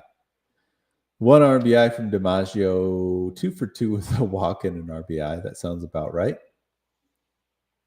Michael Young, 1 for 2 with a walk and a run. Bill Terry, just 1 hit, but he did have a stolen base. And, that won't quite do it because Tony Perez had a stolen base, and Murray Wills, of course, has stolen base. So that won't quite be enough. This might be rough. Sluggers take hits. They take runs. They take home runs, RBI, walks. Oh, there's a tie in stolen bases. Oh, Vince Coleman. Of course. Vince Coleman, 1 for 4 with the stolen base. Tie in stolen bases, strikeouts to Webfeet, batting average to Sluggers. Oh, wow. And the Louisville Sluggers jump out to a 6-1 lead in the early going with Bob Gibson on the mound. Ooh, this is dangerous. Danger zone here. Bob Gibson, 1972. Here we go. Oh man. Great outing. Win, quality start. 9 innings, 4 hits, 1 run on a solo homer. 5 walks, though. That's a lot. 2 strikeouts. Fernando Rodney gets a save, scoreless inning with a hit and 2 strikeouts. This is a Detroit Tigers Fernando Rodney in 2012.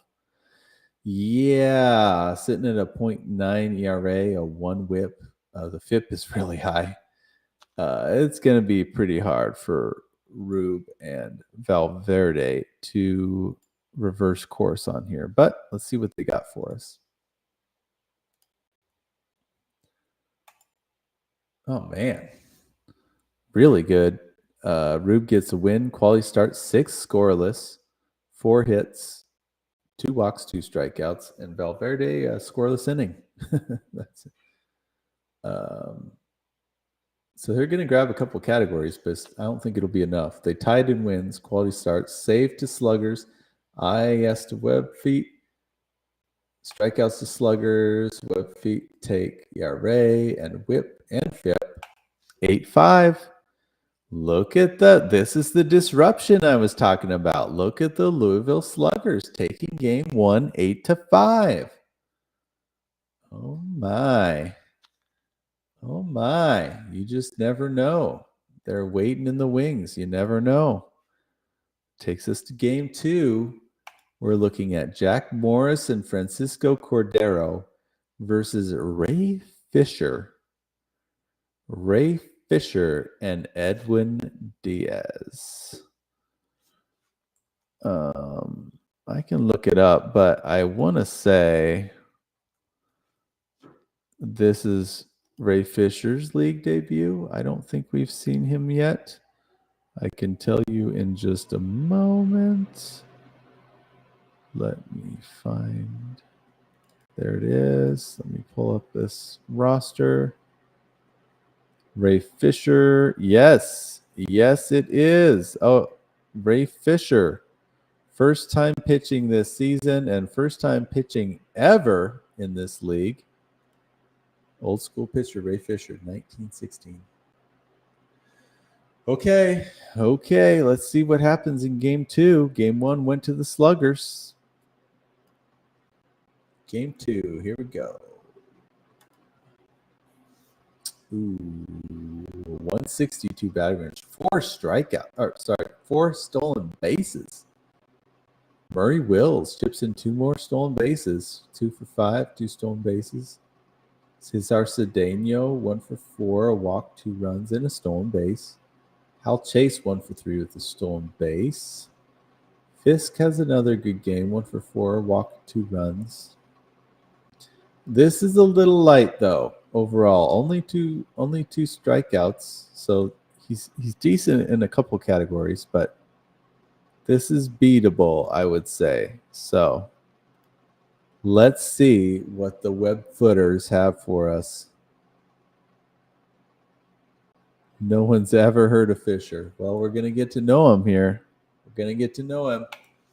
Let's see. The web footers, 371 batting average on 13 hits. That's nice. Just 2 strikeouts. George Kelly, 1 for 4, 2 runs and a stolen base. Michael Young, 2 for 4 with a walk and a run. Freddie Lindstrom, 2 for 4 with a run. Mel Ott, 3 for 5 with a run. No home runs and no RBI for either team?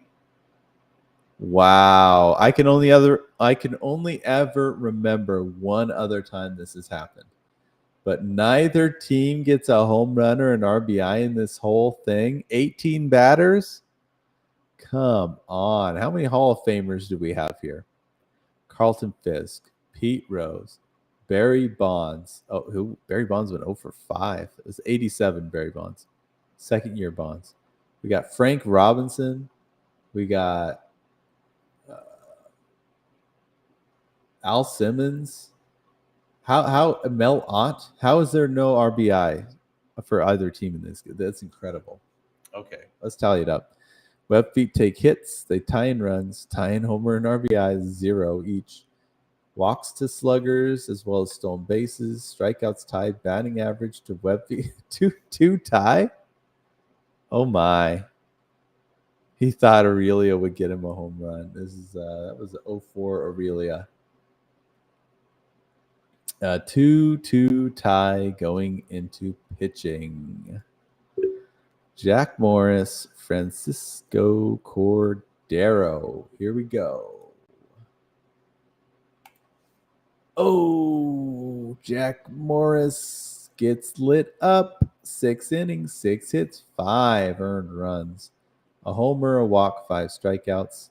Cordero did a good job. 1 1/3 innings, scoreless with a hit and a strikeout.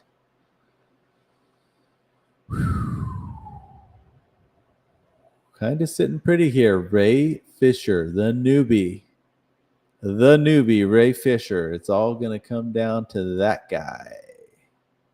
What can the new guy do? We're going to find out what he's all about. Here we go. Ray Fisher, Edwin Diaz.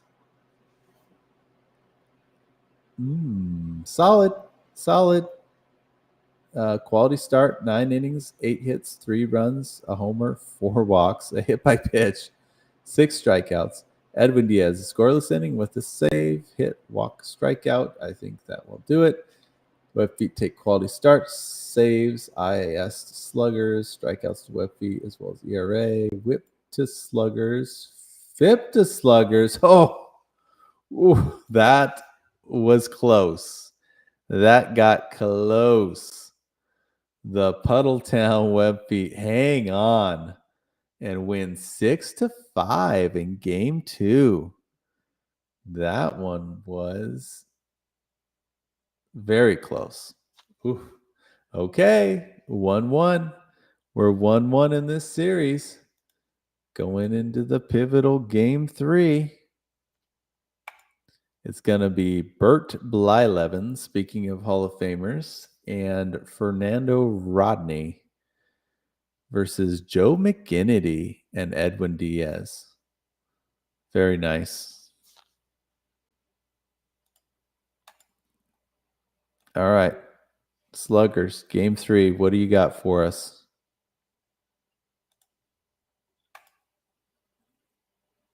Oh. Just 7 hits. That's a 200 batting average. 2 more stolen bases. Wow. They're stealing a lot of bases this week. Just 2 RBI, no home runs. We're looking at Hal Chase, 1 for 5, a run, an RBI, and a stolen base. Murray Wills chips in another stolen base. 4 stolen bases for him today. 89 Barry Bonds. So no steroid Bonds in either of the 3 games. 89 Bonds goes 0 for 2 with 2 walks. Cesar Cedeno, 2 more hits, 2 for 4 with an RBI. Very underrated player.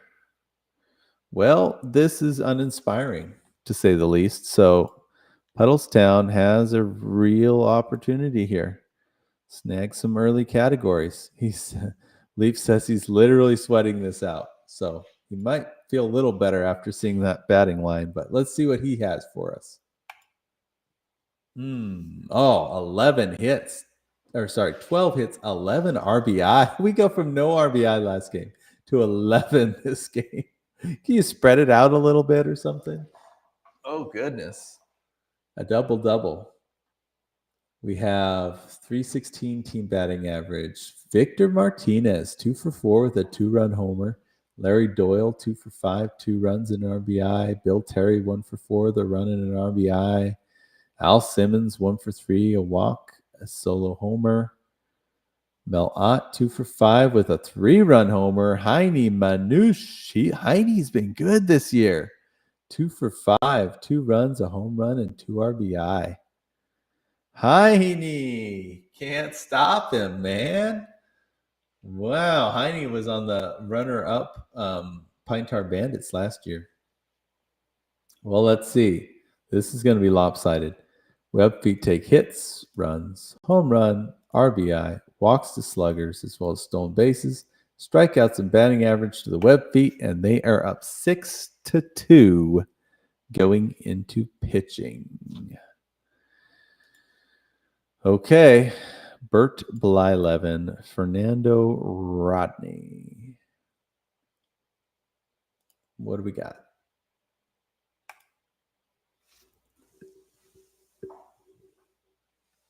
Okay. Well, Blyleven does pretty decent. Quality start, 8 innings, 9 hits, 3 runs, 3 walks, 12 strikeouts. But Rodney does not do so hot. 1 2/3 innings, he gave up a hit and a run on a walk and a hit by pitch with a strikeout. So the ERA is okay. The whip is not great. The FIP is actually really good, thanks to Blyleven. But they only have one of the trifecta, and they're down 6-2. So can Joe McKinney and Edwin Diaz seal the deal here in game 3? Ouch. Uh-oh. McKinney gets the win on 9 innings, but he gives up 10 hits, 5 runs, a home run, a hit by pitch, 6 strikeouts. Edwin Diaz gets touched up. 1 inning, 3 hits, 1 run, and a strikeout. Can the Sluggers make the comeback? Did they do it? Webfeet take wins. Sluggers quality start. Tie and save, tie and IS. Strikeouts to Sluggers. ERA to Sluggers. Oh, whip to the Webfeet and FIP to the Sluggers. Tiebreaker would have gone to Webfeet anyways, but that one was kind of close too. 8-6 though. Definite victors here in this game will be the Puddletown Webfeet. They take the series, not so easily, but they take the series 2-1. So that will be Webfeet. 2 wins. That will give them 7 wins, 1 loss. Well, they'll be 7-2, right up there with Sasquad. I be dang. 7-2. Puddletown, Webfeet, going ham per usual. Sasquad 7-2. Look at you go. Just hopping in here like he was never gone. Dang. Look at $ hitMachine with the 8-1 record. Okay. Yeah, they are just a freight train right now. Freight train. Listen. Look at these two. These two were the ones that kept getting hammered last year with some bad luck, and they're saying, not this year, baby. You missed. So Kyle's Old Dominion Desperados hit 50 hits over 3 games, and they lost the series 1-2 against Masters of the Diamond. Well, he was, as of week 2, the luckiest manager according to Roto. So I guess the had to come back to earth a little bit, huh? Well, his hitting, I think, on Roto is really good, but his pitching is just terrible. And today it was horrible, his pitching. Wow. So I don't know what it is. Even Eddie Joss got shelled. So, ooh, that doesn't happen. Let's see. Leap says, need to analyze how the old-time pitchers did against the modern pitchers. Oh, thanks a lot, Ethan. He says, thank goodness Ben showed up. Yeah, Ethan was not digging the solo broadcast. He was basically saying I was boring. So, no, that's season 1, baby. Shoot. That is old throwback to season 1. I think he was just missing you more than anything. It wasn't a slight on me. I miss Ethan. I miss Ethan. Well, it's crazy. So let's see here. Sasquad took 2 out of 3, so they're 7-2. Let's see. We're just about to transition to our next matchup, which how are we doing? Okay. We have the Mendoza Liners versus the Dead Sea Squirrels. Mendoza Liners. Where do they rank here? Mendoza Liners. Man, there's so many teams, which is crazy. 17th in Roto. 17th versus the Dead Sea Squirrels. Where are they at? They're 12th. They're 12th. But they are 5-1 in the standings right now, and we're tied for first starting out the day. So that's true. That's true. They were one of my biggest luck ratings with a plus 11. Plus 11. But you call it luck. I call it scrappy. They're scrappy. The scrappy squirrels. I mean, honestly, it's like, but I like to call it scrappy. Much prayer on Sunday mornings for his baseball team. Exactly. It's it's his just bonus deserves. Points for if he references the Dead Sea Squirrels in his sermon on Sunday. Oh my, that would be. I would never get over that. That'd be glorious. Okay, I'm looking for the ban button here on Ethan really quick. No, just kidding. Let's see. Well, Mendoza Liners, though, don't let that 3-3 fool you. They've played really good teams so far. Really good teams. So we'll see. I mean, they have a better team than I think people realize. So let's go into game 1. We're going to have Bob Feller and Eric Gagne versus Tom Seaver and Lee Smith. Look at this matchup. Oh, man. Dude, how good was Bob Feller for Christine last year? Went bonkers, man. Did. Crazy. I mean, he was in the Cy Young race all year long. Yeah. Too bad her team did not show up, but he did. Yeah. He was. I think he had to have back surgery from carrying that team. Poor Bob. All right. Yeah, poor Bob. All right, here we go. Let's see. Mendoza Liners. What can they do with the bats here? Oh. 16 hits. Wow. Pete, you mind if I do this? I'm covering up the pitching stats down there. Should we do that instead? Yeah. Go for it. Okay. Yeah, when it was only one video, it didn't cover up things, but yeah, that's good. Okay. Gotcha. All right. This is nuts. Look, even Ozzie Smith goes a little nuts here. 3 for 4, 2 walks at RBI in the stolen base. Shocker at the stolen base. Look at Mickey Mantle. That guy. That's a 61 season too. Oh man, that's Mickey Mantle. He can do it all. What is it? 3 for 4, 2 runs, a home run, an RBI, and a stolen base. Man, Frank. Moises Alou. Frank. Well, yeah. Frank. What is this? 04 Frank Thomas. This is starting to get a little long in the tooth, maybe, but still. What? 3 for 4, 2 runs, incredible line. 2 home runs, 2 RBI, and a walk. Look at all that.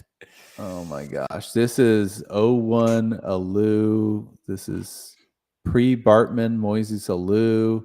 3 for 5 with a run, a home run, RBI.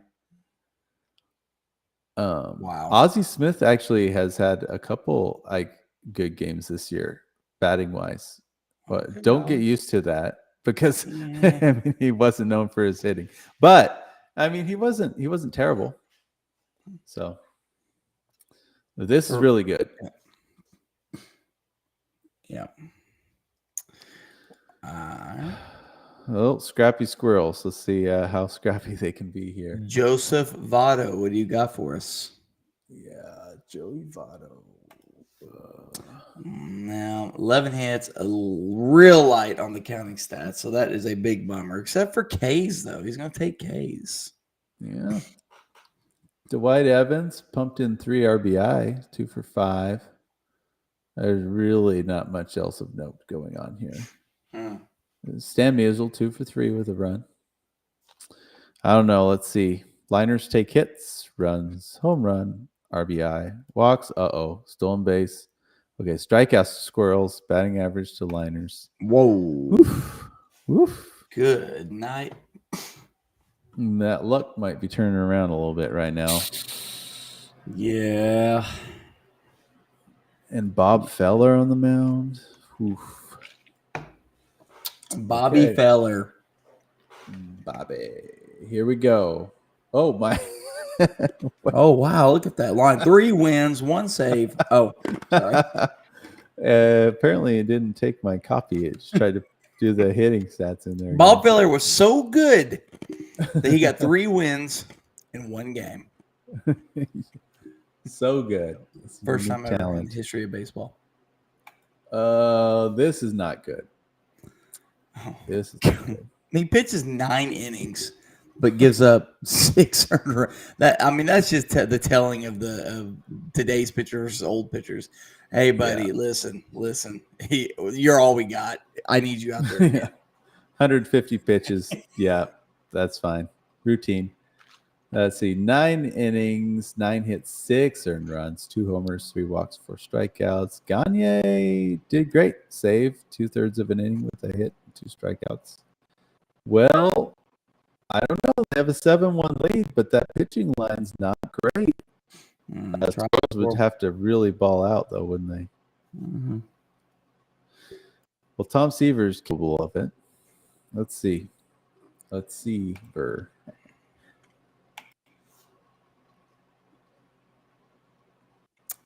Okay, this is going to be That's good.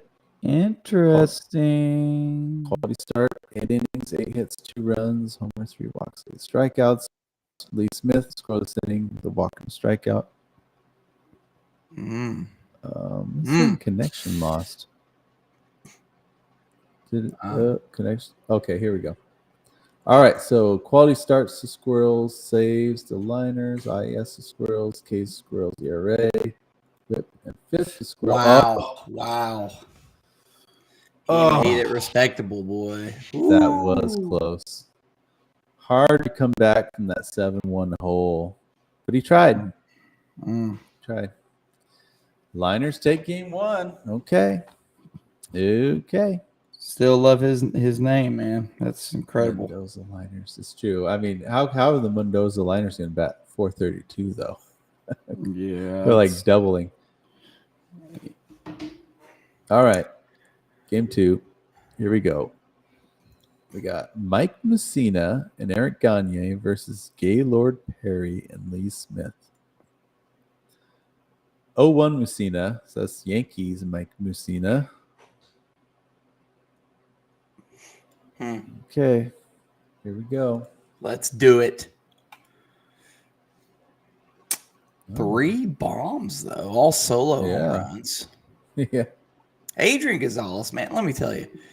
That dude was just a guy in fantasy that you wanted to have, but he never felt like – you always felt like you needed to improve at the position, but you knew he was just kind of a solid start.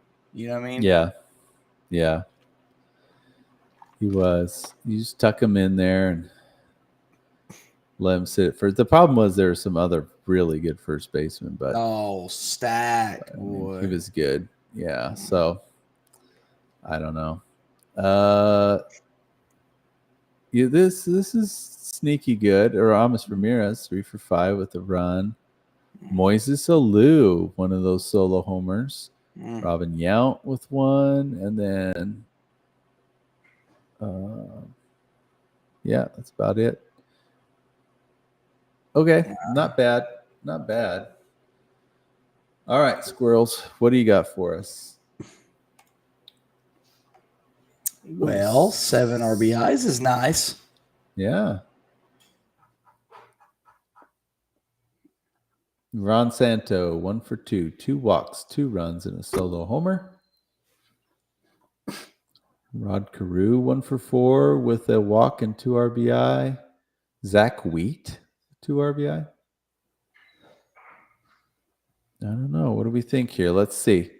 Squirrels take hits and runs. Home run to the liners. RBI to Squirrels. Walks to liners. Strikeouts to liners. Batting average barely to the liners. 4-3. You got a close matchup. And they're still in the lead, man. Listen, Mendoza liners. Mike Mussina, 0-1. He was pretty solid in 0-1. Eric Gagne. Oh, that looks nice. Mussina win, quality start, 7 innings, 4 hits, 2 runs on 2 solo homers. Look at that trifecta, baby, just sticking out. Yep, Gagne saves, scoreless inning, 2 strikeouts, a -1 FIP. That's really good. Gaylord Perry had such a long career that you never know what you're going to get from him in this league. Yeah. So here we go. What are we going to get this time? Garb. And again, look at this. It looks like Bob Feller's line. 9 innings, it 6 earned does. runs. God, we have a dry-mouthed Gaylord Perry getting 6 earned runs here in 9 innings, 6 walks, dude. Lee Smith, he knew the assignment. Scoreless inning with a save hit and 2 strikeouts. Ben Schuller would never with 6 walks. Yeah, no. You can't be running the count. Bill Barr would be all over you. Stop running the count. Here's a stopwatch. Go do 20 minutes. Look at this right now. Look at Mendoza liners coming in hot. They ran away with it. 10-3. 10-3. Taking not losing a single pitching category. They're working on a sweep right now. So if you want to, let me enlarge it, read out the starters for game 3 while I let my dog here.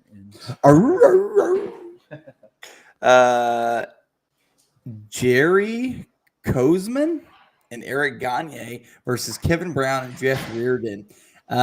Kevin Brown was one of those guys when I first started fantasy I was about 11 years old, so about 1997. Kevin Brown was always that third guy you wanted after Randy Johnson and Pedro Martinez. Kevin Brown was always that guy I always tried to get. God, he was just good back then, man. It's so funny you mentioned fantasy baseball in connection to Kevin Brown because that's always what I think about too. People slept on him a little bit, I think. Oh, God, he was good, man. Man, he was good. Mm. I always made sure to get Randy Johnson, though, because I'm wearing a Randy Johnson jersey right now. I love it. Yeah. So we'll see. Kevin Brown. Yeah, 99 Kevin Brown. Okay. All right. Game 3. Smokey. What do you for Smokey Burgess? Smokey Burgess. If with a name like that, he has to have a moonshine still somewhere. Come on, man. He's got to have a moonshine still somewhere in some property here. Let's see. Oh. Ichiro Suzuki with 3 walks. 2 for 3. Aramis or Ramirez, 2 for. Listen, Aramis Ramirez. I hated facing him as a Cardinals fan. Hated it. I feel like the Cubs through that era were so unremarkable, but I've always felt bad for Aramis Ramirez and Carlos Zambrano because they had a couple legit players, but overall the whole sum of the parts was just awful.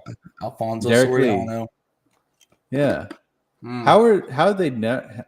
But they're always bad because they're the Cubs. Bad. Yeah. So Aramis Ramirez, 2 for 2, 2 runs, a walk, RBI.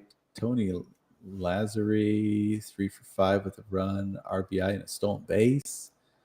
But yeah, Ichiro got on 5 times and didn't get a stolen base.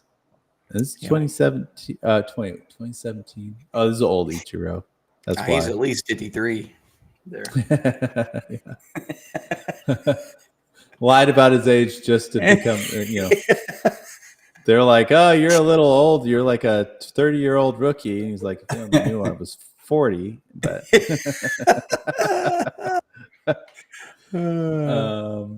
let's see. Well, this is, really good line. All right, Squirrels trying to stave off a sweep is going to be hard at this point. Sherm Lawler. This is the battle of great catcher names here. Smokey Burgess versus Sherm Lawler. Let's go, Sherm.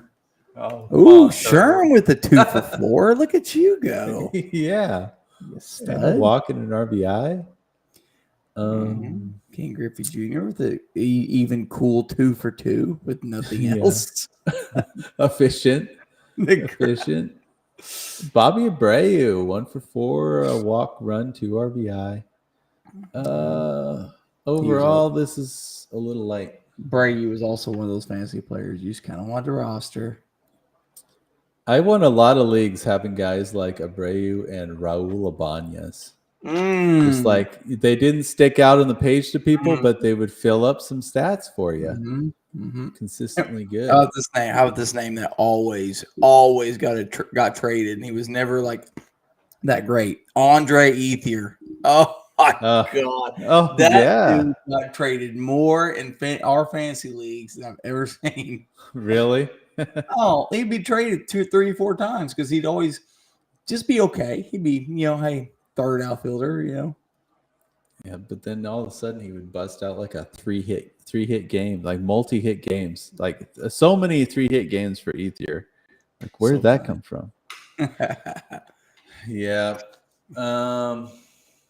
Man, we could get off on fantasy bait, but that's the whole podcast. Yeah, that's true. Okay, I won't. I got stuff. I'm not gonna get. Okay, liners take hits, runs, home run, RBI. Walks, stolen base. Oh no. No way. They just swept the hitting category. The Squirrels are gonna get swept. They were in first, 5-1. What happened to my scrappy Squirrels? Oh, I believe in the Squirrels. I believe in a tie right here. Let's go, Squirrels. Yeah, but let's get a tie. Oh, that's true. Crap. You're screwed. I guess that's the only problem with our tiebreaker this year is that is that it's kind of the cat's out of the bag already at the beginning. Well, let's see what Jerry Kuzman and Eric Gagne did just for posterity. Let's see. Oh boy. Yeah. Well, it's a good thing for Sam. It doesn't matter. Oh, God bless. Okay. Spent 3 innings, 6 hits, 5 runs. Gagne had a scoreless inning. Okay. Kevin Brown, Jeff Reardon. Trying to pad some stats here. Oh, Kevin Brown. Man. That dude, I'm telling you, man, I freaking love Kevin Brown. Win, quality start, 7 scoreless on 2 hits, a walk, 3 strikeouts. Reardon, 1 scoreless hit, walk, 3 strikeouts. He's going to make it not look as ugly. It's true. The Squirrels will take wins, quality start, IIS, Ks. Wow, ERA, whip. Okay. Yeah, not as ugly. 9-6. The Mendoza Liners with their first sweep in his managerial history in the MATL. And coincidentally is now tied with the same record as the Dead Sea Squirrels, who were just in first place. They are both 5 Oh my. and 4. 5 Wow. and 4. Look at that. There are Wow. some dang good teams that are 5 and 4. The Desperados, the Quakers, the Masters of the Diamond. Sheesh. Oh man.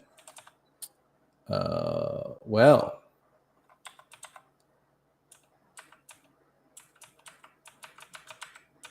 Technically in Okay. 6th. Yeah. Okay, let's see here. That will take us to our next matchup. That is the Short Porch Boys Uh-oh. versus Picklesburg Baseball Club.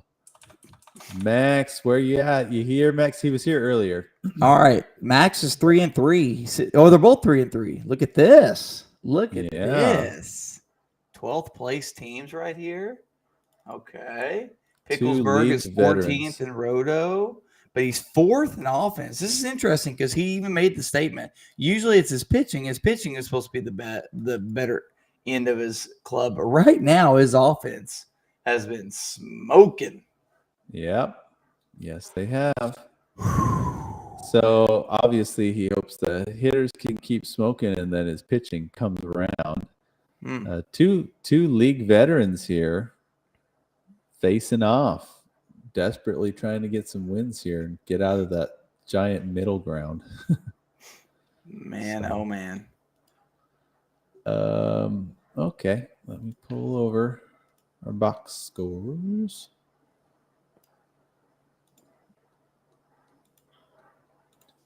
So game 1 features, let me expand it. Wilbur Wood making his league debut alongside Josh Hader, and John Tudor making his league debut. John Tudor. Raleigh Fingers. Okay, well, and these are like mid 1974 and 1980. So these guys are from like similar eras. That's pretty funny. All right. Short Porch Boys. Ethan, what do you got for us this week? Here we go.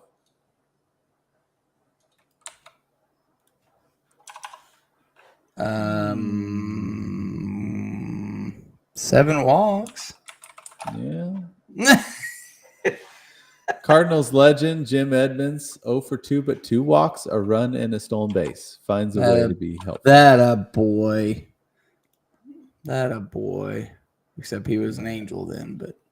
Yeah, it's true. Lou Boudreau, 1 for 3 with 3 walks. Yeah, I don't know. 2 RBI from AJ Pierzynski. Everybody hates him, man. Why do people hate him so much? Sure. I mean, he kind of comes off as a jerk, I guess. Yeah.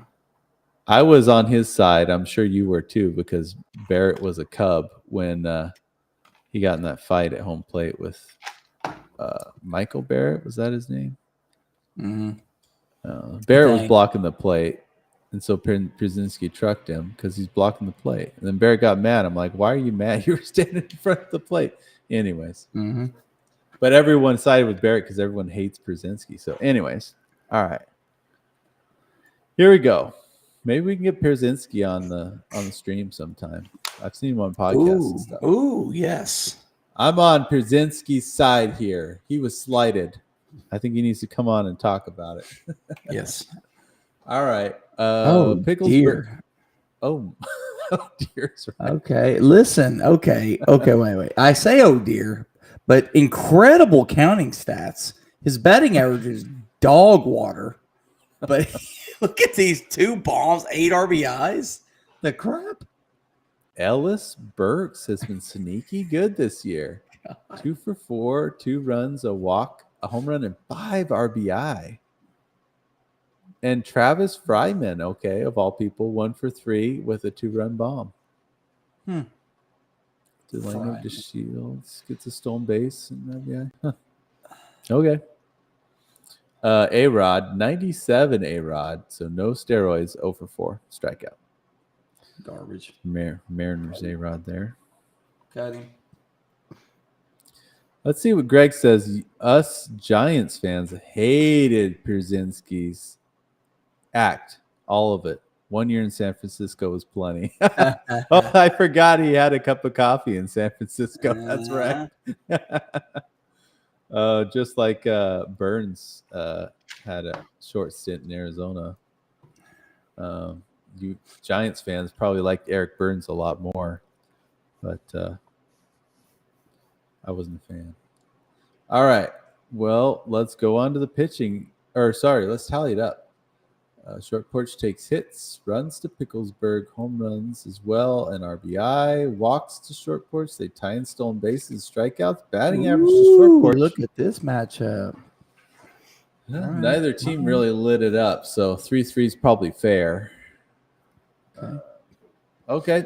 Wilbur Wood, Josh Hader. How good has Hader been in his first year in the league? And he continues that. Yes. Man, those Wood, phenomenal. Yeah. Quality start. 9 innings, 8 hits, 3 runs, 6 strikeouts, no walks. Wow, 9 innings. Good job. Ethan, you might get a dub here, big dog. Hader saves, scoreless inning, hit, walk. 10 innings, no walks. Coach Barr would be so proud. Oh, absolutely. Greg says, you're correct, sir. I'm sure he's talking about my Eric Burns statement. Okay, here we go. John Tudor, Raleigh fingers. Oh, that is absolutely disgusting. Ooh. Chalk one up for Ethan. Congratulations, Ethan, on game 1 win. That a boy. Congratulations. ERA whip FIP is just awful. I don't even need to see a tally. Congratulations, Ethan. Yeah, Tudor 2 1/3 innings for those of you tuning in on the radio. 3 earned runs. Raleigh fingers 0.33 innings with another run. Oh, God. Ethan's going to take a 10-3 victory in this one. Wow. Max, what's up with the pitching, man? What's up with the pitching, dude? Yeah, we need to get this figured out because your pitching has been bad. Okay. Well, game 2. I mean, is this going to be any better? I don't know. Maybe this is okay. Catfish Hunter and Sean Doolittle versus Gary Nolan and Raleigh. He's currently leading the league with a 5.98 ERA, and that's just increased. 5.98. 5.98 with a 1.63 whip. God dang, Max, what are you doing? Crap. And he just had a game with a team ERA. Hey, listen, we need to reevaluate your talent, your talent discovery, man. You get some people up in the minor league system. We need to get some pitching coaches because this is not good, boss. And pitching coming at a premium. I think people could make some pretty crazy trades right now. I know Coop was wishing he had better pitching too. Oh, goodness. Well, okay. Here we go. Game number 2. Short Porch Boy. Catfish Hunter and Sean Doolittle versus Gary Nolan and Raleigh Fingers. There's old Max. I see Max hopping on, baby. Just in time to see get your go crap off. Together on the hill. My Lord. What, you throwing wiffle balls up there? Shit. Look at these offensive numbers by Ethan here in game 2. God, 13 hits? Michael Nelson Trout. Wasn't he on Max's team 2 years ago? He was, wasn't he? Oh, was he season 1, Max? I thought he was season 1 Max. Hmm. I could be wrong. Let us know, Max. 2022 Trout goes 3 for 4, 2 runs, a home run, 2 RBI. David Ortiz goes 2 for 4, 2 runs, 2 RBI. John Olrud, his dark horse, 1 for 3, 3 walks, a run, and an RBI. Dang. Okay. Salvi Perez, 3 for 4. It's a good line. Yep, that is very good. Okay. Max, you got to pad the stats on the hitting because Yes. I mean, do we need to say it? All right, here we go. Oh dear. This is not good, Picklesburg. There's a lot of goose eggs there. Yeah. And with your pitching, game 3.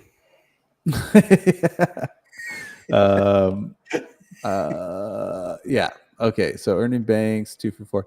A-Rod, 98. We're still not getting steroid A-Rod, I think is the problem. Short Porch takes hits, runs, they tie in homers. Short Porch takes RBI, walks, they tie in stolen bases. Short Porch takes strikeouts and batting average. 6-0. Oh my. Catfish, Hunter, and Sean. Now, Sean Doolittle got absolutely destroyed in his first outing in the league. Yes, he did. So he's looking for redemption here. All right. Here we go. That's a good line, but only one of the trifecta. He's up 6-0 though, so yeah, 6-0. Quality start for Hunter. 6 hits, 3 runs, a homer, 10 strikeouts. And Doolittle, .66 scoreless at a kid with a strikeout. He's bouncing back. Well, Nolan, does he have it in him? That's a legitimate question because I don't know. Nice. I'm telling you right now. Good question. How many career shutouts do he have? And on this team. All right. Gary Nolan, Raleigh Fingers. Good God. Matt, listen, you got to stop what you're doing and go get some goddamn pitching coaches. This is absolutely ridiculous. Dave Duncan is still out there. He's retired. Go get him on your team. This is flat out disgusting what I'm watching from your pitching. I'm just trying to be realistic. You ain't going to do crap in this league if you can't have under. Let's see here. Wait, you're right now before we even put these two stats in 5.98 ERA with a 1.63 WHIP, and you're increasing those numbers, my man. I don't know what you're doing. We need to figure something out. This is not good. This is not good. A team ERA of 6 that has only gotten worse. God bless America. I mean, can we not accidentally just pitch 5 innings and only give up 3 runs? Just accidentally one time. Oh my. Well, holy cow. Dang. I am just this is a scum. Oh, no. What is going on, Max? We got to go back to the drawing board. Long season, but dang. Oh, no. Jeez. Oh, man, Max. This is not good, buddy. God well, bless. 11-1. Ethan, you are cruising. Oh, okay. I shudder to think who is pitching in game 3 here. Oh, God. Oh, Johan, please, for God's sakes. Oh, wait, Johan. Oh, wait. That's not bad. Right? Well, I'm not sure he could have Randy Johnson on his team in a Cy Young. Get the worst game. Hey, now. Yeah.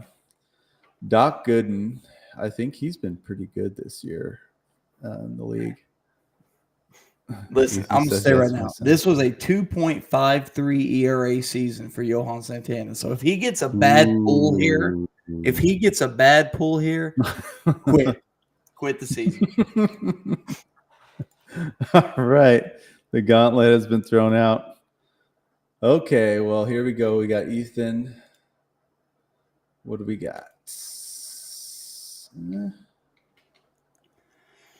Two runs, 2 walks. Max, Max, you have an opportunity here, boss. It's not a good line. Ortiz 2 for 4, a run and RBI.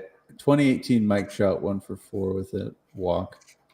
Yeah, this is not great. Okay, Max. Matt, don't do it. You Max, better. just don't let us down. You better do something here, dude. Let's go. Braden Stonebarger is on the stream. Well, welcome. All right, here we go.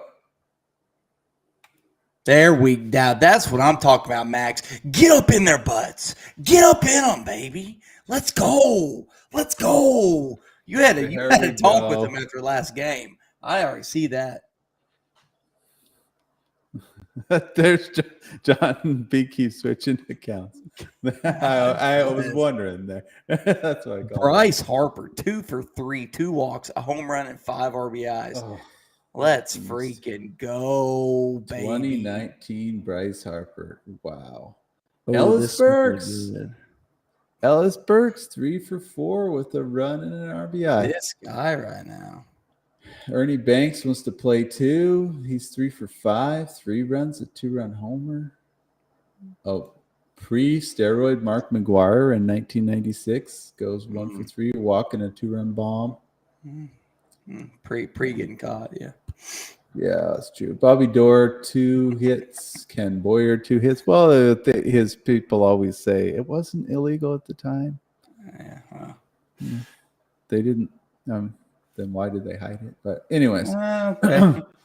Okay, well, this is going to be a massacre. Picklesburg, they got a triple-double, dude. Hits, runs, and RBI. He got up in him. He was done. It takes hits, runs, home runs, RBI, walk, strikeouts, and batting average. So 7-0 lead. Now, for God's sakes, Matt, listen. You are up 7-0. Don't screw this up. Please. There's no telling what's about to happen. This pitching has been so bad. Oh, dear. Hater finally falters. Right, we're done. Oh, good man. matchup. Hater. 0.66, 2 hits, 2 runs, and a homer. Doc Gooden, 7 innings, 7 hits, 4 runs, 4 walks. Wow, this is a Max-like line, dare I say. All right. Well, Santana and Hoffman, can they put the nail on the coffin here? Santana and Hoffman, can they put the nail on the coffin? That almost rhymed. All right. Here we go. Okay, there you go, Max. Get up in them. Let's go. Let's go. Whew, it feels so much better, doesn't it? Oh, Do you my like this God. feeling? I'm stressed, to be honest with you. I was a little done, too. We got a win. Quality start. 7 3rd inning. 5 hits. 2 runs. Homer, 3 walks. 6 strikeouts. Hoffman. Scoreless inning. Save. 2 strikeouts. All right. So, wow. Actually, Max takes win. Quality start. Save. IS. Strikeouts. Look at the final score. Good Lord, he got up in their butts, baby. The biggest victory margin of the year. 14-0. He was done. I've been there, Max. Trust me. Done. Spread it out a little bit next time, dude. Spread it out a little. He took them around down the line, and we ran foul poles to the light mouth, baby. Yes, we did. Sitting there. Ethan's sitting there right now, clutching his butthole. All right, where does that put us here? It puts the Short Porch boys at 5-4, tied for 6. Look at that big old cluster of 6th place teams. Yeah. Picklesburg Baseball Club drops down to 4-5. He's currently ranked 15th in the league. Still right around that center cluster. Ooh, boy. Oh, well, sweet. Good matchup. We'll see who they later. We'll see who they match up against next week. So they're going to need to get some wins, but giant middle cluster. Yeah. Let's see what John's saying. Ben, you can't make anyone run foul poles. I'm going to make a call on you. Oh, yes. Uh-oh. I think I know what that's referring to. Yes, you do. The whole reason why I'm in Bartlesville. You got to get with the times, man. You can't these kids are too special. You can't be tough on them. Oh, yes. Especially not if anyways. Not allowed. Especially not certain kids. But let's see here. The next matchup is the Pine Tar Bandits versus the Dancin Homers. Dancin Homers are 4-2, currently ranked 4th place. The Pine Tar Bandits are 1-5. They're sitting at the bottom, which is very, very strange to see. I still am not going to believe that record from Travis. I still think he's got some in the tank. According to Roto, they are 15th. Pine Tar Bandits are 15th. And the Dancin Homers, I want you to listen to this one. The Dancin Homers are 2nd with the first ranked offense. See, that's the thing is, I don't really trust Pine Tar Bandits record either. But now they're going against the Dancin Homers. Mm-hmm. I mean, it might not get any better. We'll see. They got a struggle in front of them. Yep. They got a battle. Yep. Let's see. Let me pull the box scores over. We can check out game number 1. It's going to feature King Felix Hernandez trying to shake off. Last week, we pulled the worst start of his career. So we'll see this week with Aroldis Chapman versus Dizzy Dean and John Wetland. Okay. This is 2010 Felix Hernandez. So still pretty good back then. 2021 Chapman. All right. Yeah, the newest offensive guy he's got going is the 2000 season. Wow. On the dot. Eric Young Sr. Mm-hmm. Okay. Here we go. Ooh, man. Oh, boy. All right. I'll go ahead and put it in the standings. Jeter, the only multi-hit guy, 2 for 5, 2 runs, but yeah, this is nothing else of note. Literally nothing else of note. So, okay, well, let's see what Dancin Homers did. This is Mr. Josh Murray's squad. Wow. Unbelievable. This offense is unbelievable. Look at all those multi-hit games. Wow. 44 batting average. Just 1 strikeout. Jackie Jensen, 2 for 2, 2 walks. Home run and 2 RBI. What a game. Babe Herman, 3 for 3, a walk and an RBI. Ken Williams, 3 for 5, a run, an RBI. Semyon, 2 for 4. Jackie Robinson, 2 for 4, 2 runs. Pedro Guerrero, 3 for 4 with a run. He's been surprisingly good. Golly. I've seen more of the name Pedro Guerrero in the last week than I've seen in like a whole lifetime. So, man. All right.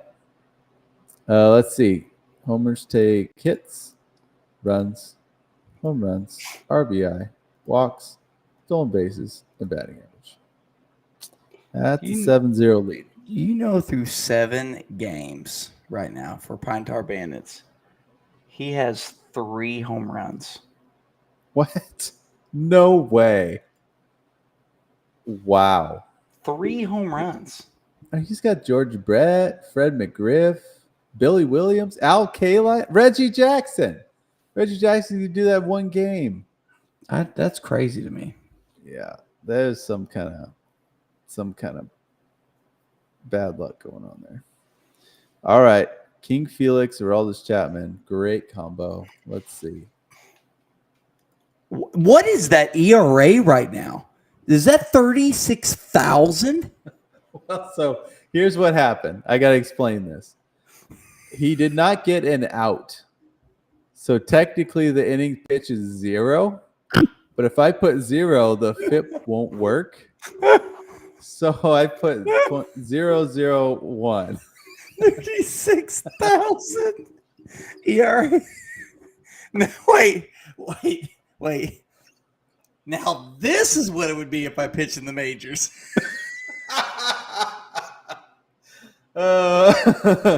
Yeah, same here. He did not record an out.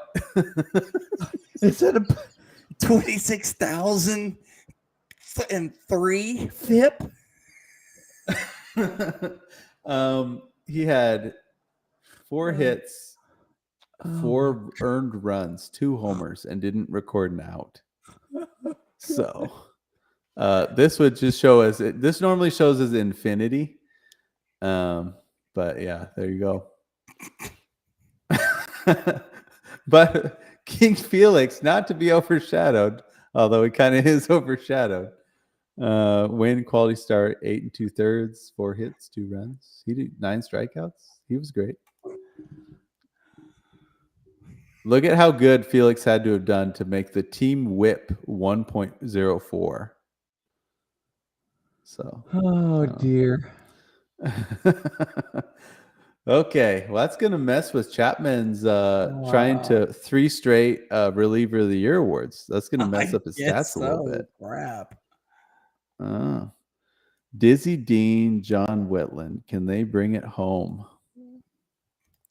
It shouldn't be too hard, but yeah, that does it. I mean, I even got to look at it. Just Wetland getting the save, basically. Scoreless inning, 2 strikeouts. Dean didn't pitch well. 5 1/3 with 4 earned runs, but it doesn't matter much. It's going to hurt his stats. That's about it. Bandits take win, quality stars, save to homers, IAS, K's to Bandits, ERA to homers, whip still goes to Pine Tar Bandits, FIP to homers. 11-4. Yeesh. Oof. Okay. Well, that happened. God dang, that was nuts. I'm crying. Oh, good. Good. He gave Chapman a breather in game 2 here. He needs it. So, yeah. We got a couple Royals here. Brett Saberhagen and Greg Holland. And versus Ed Rulebach and John Wetland. Okay. Here we go. Pine Tar Bandits. Can we get some homers? Nope, we can't. No homers. Sorry, I asked. That's too much to ask. Crazy. 8 games. 8. They did get 15 hits though, and a 441 batting average. Just 2 strikeouts. Ed Rouse, 3 for 4, 2 runs and a stolen base. Boog Powell. So this is a B team. Look at this team. Rick Farrell, Stuffy McGinnis, Eric Young Jr., Stan Hack, Travis Jackson, Boog Powell. This is his B team. It went nuts. 441. Crap. Yeah. Stuffy McGinnis, 2 for 3. Boog Powell, 2 for 4, 2 walks, 3 RBI. Okay, well, maybe his B team's the way to go on offense. I don't know. If his B team is so good at hitting, he could trade his starters for his other hitters for pitching or something. Well, I'll tell you what Max needs to do. Max needs to try this out, this whole B team thing on offense.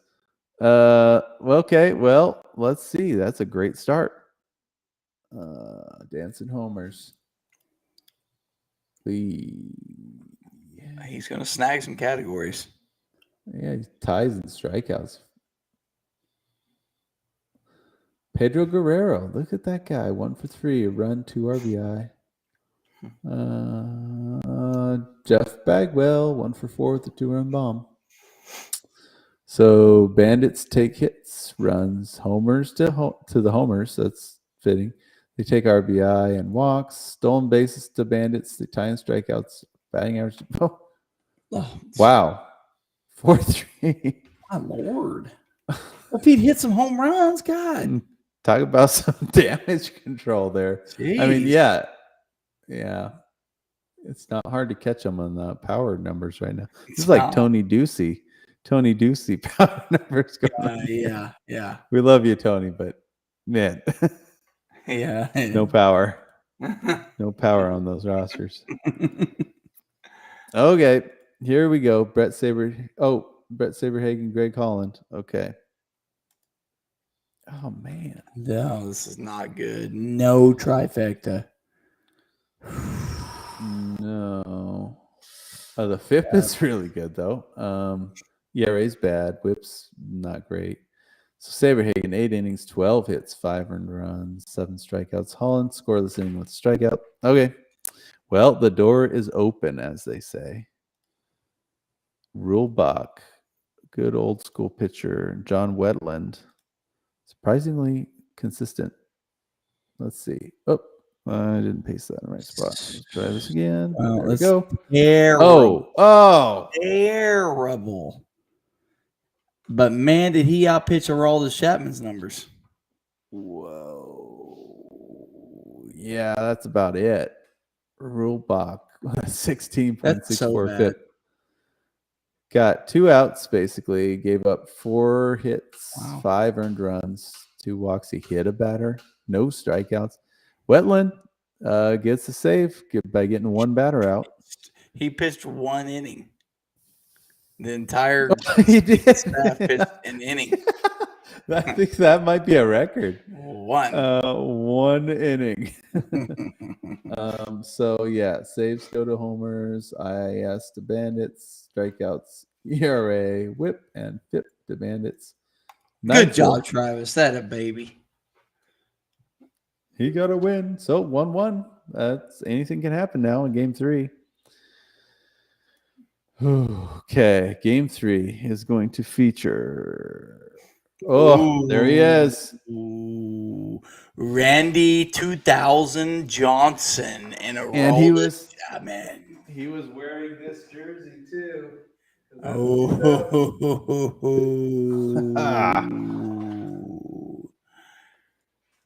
Now Jack I will say sorry, go ahead. John Chesbro. I can't see the reliever's name. John Hiller. I think that's a league debut for Hiller. Okay. Chesbro has been the best pitcher this year for the Dancin Homers so far. So they've been good. Okay. Let's see. Crab Daddy. Can we get a homer from? Come on, baby. Home run, big money, no Emmys. Hey. 1. There we go.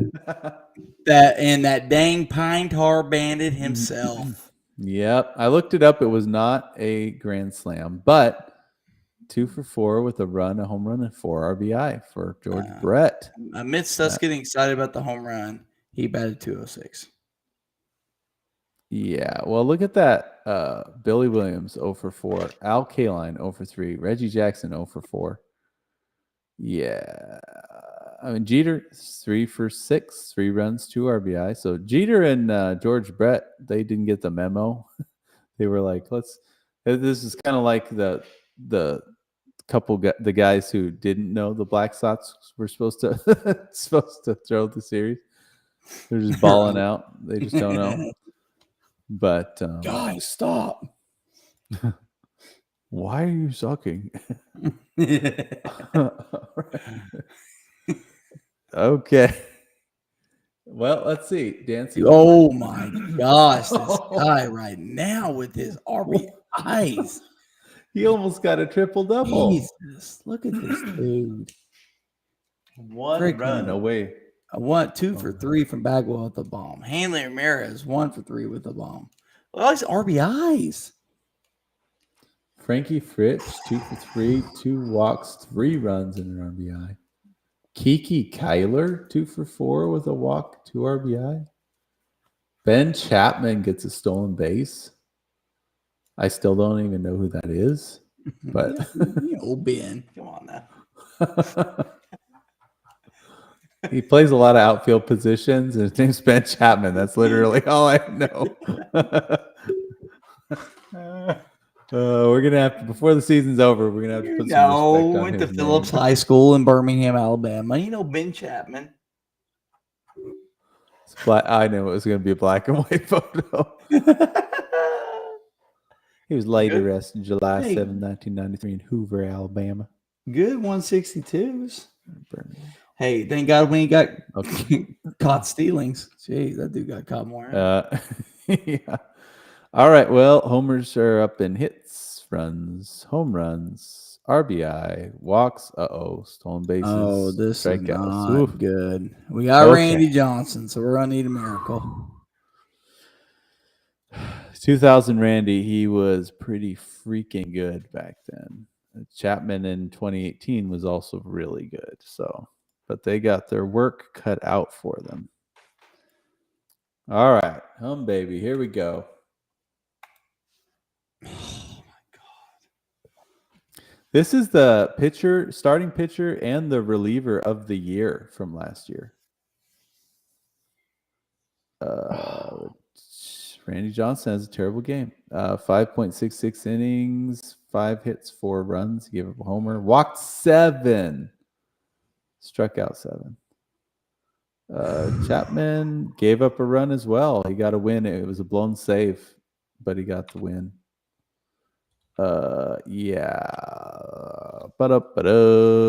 That's basically all she wrote. Let's see what Chespro and see what Hiller did in his league debut. Check this out. Oh dear. He also does not record now. He just comes in and walks a guy. So he's got that 3,000 FIP. God bless. 1,000 whip. Yeah. Chespro, that hurts his stats a little bit. 6 innings, 4 runs. But doesn't matter. Win to Bandits, their case to Bandits, ERA to homers, whip to homers, FIP to homers, 10-3, and a 2-1 series victory for the Dancin Homers. Well, it takes the Dancin Homers to 6-3. They are currently in 4th place. They didn't move any there, but they're tied with Max Vernig's dad. Pine Tar Bandits, though, here's some developing news. They officially move out of being tied for dead last with Chuckwagon fans to 21st overall with the 2-7 record. Well, yeah, better than kissing your sister, right? Isn't that how the saying goes? Yeah, the prediction I said that Travis won't be swept again, barely got out of it there. Because Dancin Homers, man, their offenses legit. Yes, legit is right. Wow. Well done, Homers. Bandits. Better luck next time. That brings us to our next matchup, the Stoney Jabronies versus the Millbrae Boomers. Stoney's Jabronies are currently, I'm having a hard time finding, they're at 2-4. They're tied for 17th overall. Millbrae is also 2-4, 17th overall. And if you look at Roto, Stoney's Jabronies are 21st ranked. And the Millbrae Boomers are actually the 8th ranked Roto team. Yeah, they have been a victim of some bad luck lately, I think. Yeah. So I'll be down. We'll see how it goes today. Both record-wise, pretty close. I mean, tied. So as close as it gets. So should be a good matchup. Should be good. I know that Greg was in here earlier, but it is late over there now, so I wouldn't pass it. Is Greg's Millbrae?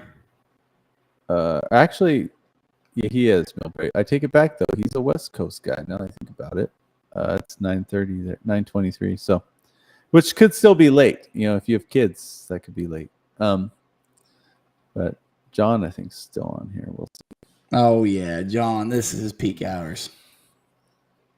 He's just sitting here fielding all kinds of all the love mail that comes in, all the fan mail. He just sits on his couch and reads it. He's got like one of those old school letter openers, like reading all the. There he is. And then throws that into the trash. Yes, the envelope, the outside of them. Yes, you're right.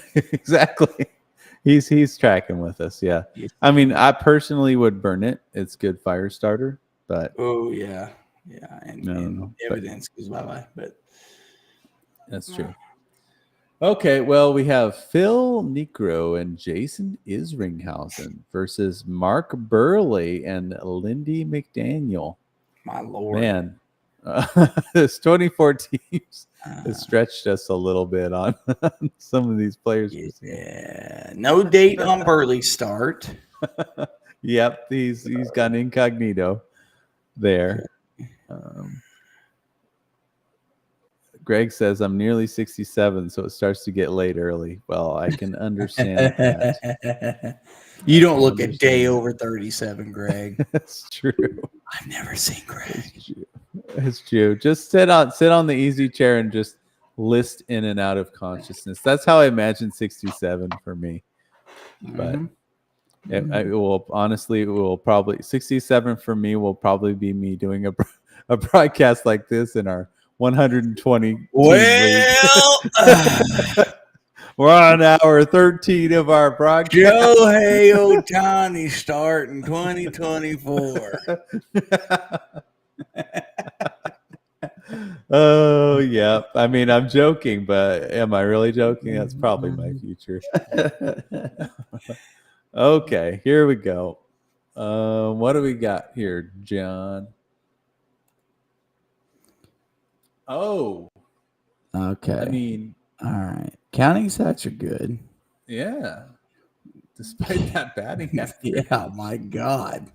He had 5 hits, but he made him count 5 hits and 7 runs. Okay.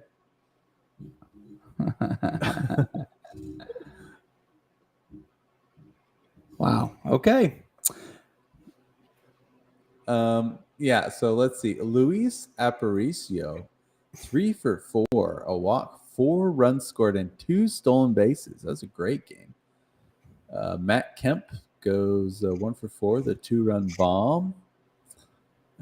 Ed Murray goes 1 for 3 with a walk, run, and 2 RBI.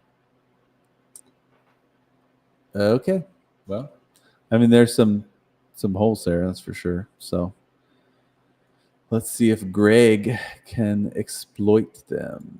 The Millbrae Boomers. Ooh. Oh, wow. 11s for days. Oh, my man. gosh. Look at the walk.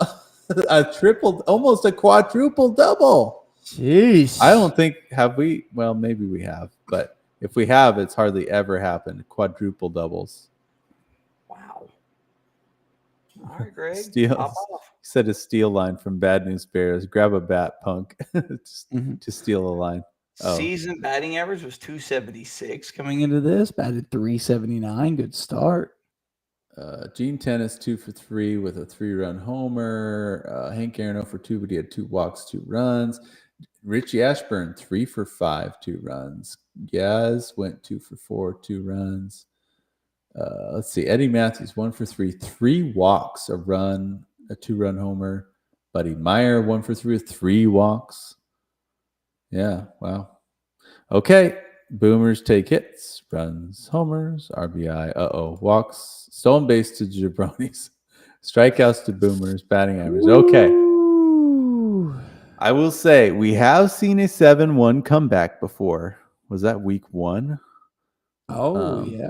So it's doable, but very hard. Very hard. John says, looks normal. Phil Necro, another one of those guys who had such a long career. It really is just a toss-up as to what game you'll get from him. He's had some good ones, had some bad ones. Okay, here we go. There's one of the bad ones. Mid. 7 innings, 7 hits, 5 runs, walk, hit by pitch, 2 strikeouts. Isringhausen safe, scoreless inning with strikeout. You think that hit by pitch hurt very much from the knuckleball? I'm not sure they even felt it. Did you ever hear the story that his final start of his career, when he was like 40 years old, he claims he didn't throw the knuckleball once? Wow. He was like, you know what? I'm just not going to do it this time because everyone says that's all I can do. And he threw a shutout. His last start? Yeah, of his career. I'm looking it up. I read about it in The 100 by Joe Posnanski. I was like, what? It might not have been a complete game shutout, but I don't think he gave up any runs. I don't know. And he says he didn't even throw his knuckleball once. His kid's catcher backed him up. Wouldn't have been in the regular season. Well, I'll have to go look it up again in the book. But anyways, that's not great. But yeah, he was in trouble. Oh, was his 30th win, says Greg. Or 300th win. Sorry, 300th. That's what it was. Thank you, Greg. Okay. It was for his 300th win. He didn't throw his knuckleball. There we go. Greg's on it. All right. What a stud. Mark Burley. Yeah. He's pitching against Greg, and Greg still knows all about him. All right. Burley, Lindy McDaniel, and yes, that will do it. This is going to be lopsided, actually. Woo, John. What are you doing, John? Burley, win quality start, 7 innings, 5 hits, 2 runs, a hit by pitch, 2 strikeouts. Lindy McDaniel gets the save by striking out a batter. Comes in, strikes the guy out, gets the save. So Boomers take wins, quality starts. They tie in saves. IS to John, strikeouts tied. Boomers take ERA, whip, and FIP. 12-2. Well, John, you go back to the drawing board, big dog. Well, in game 2, he has Roy Oswalt and would you say Oswalt? Oswalt, right? I don't know. Tomato, right? Roy Oswalt. Really? Yeah. Let's see if they got pronunciation. I always said Oswalt. Roy Oswalt, Troy Percival, Oswalt. I don't know. I don't care. What do they say? OWES-Walt.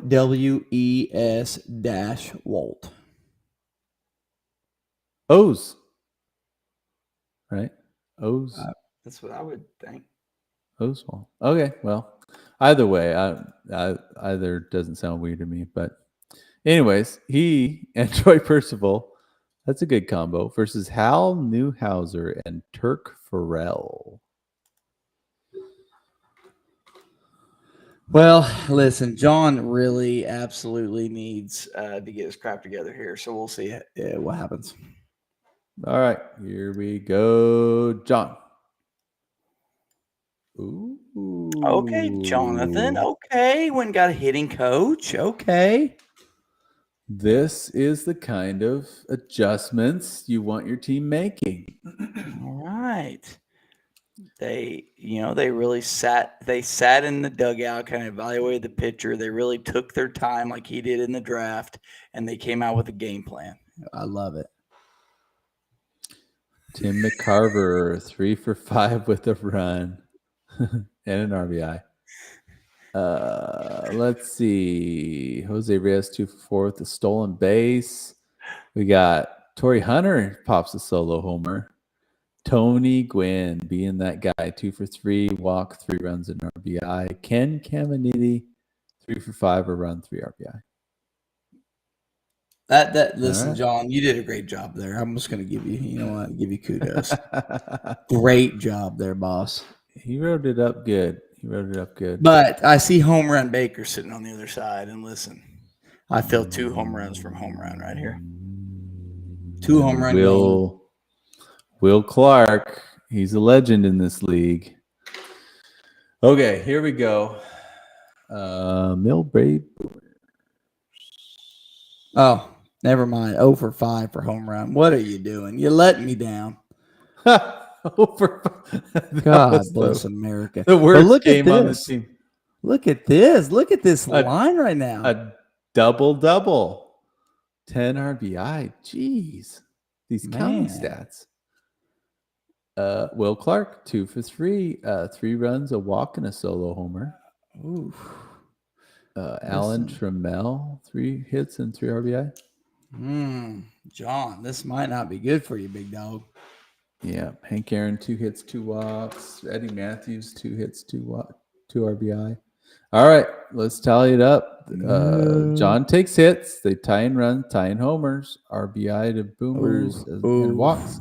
Tying stolen bases, strikeouts to boomers, batting average to John. Wow.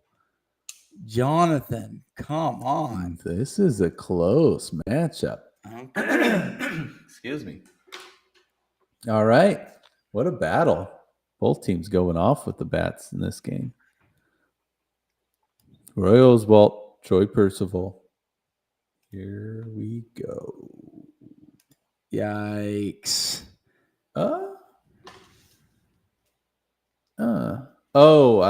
Percival gave up that run.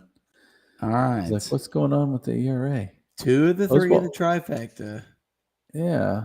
Quality start, 6 innings, 3 runs, 6 You need to come back. strikeouts. You need to come back. I'm not sure this is comeback worthy.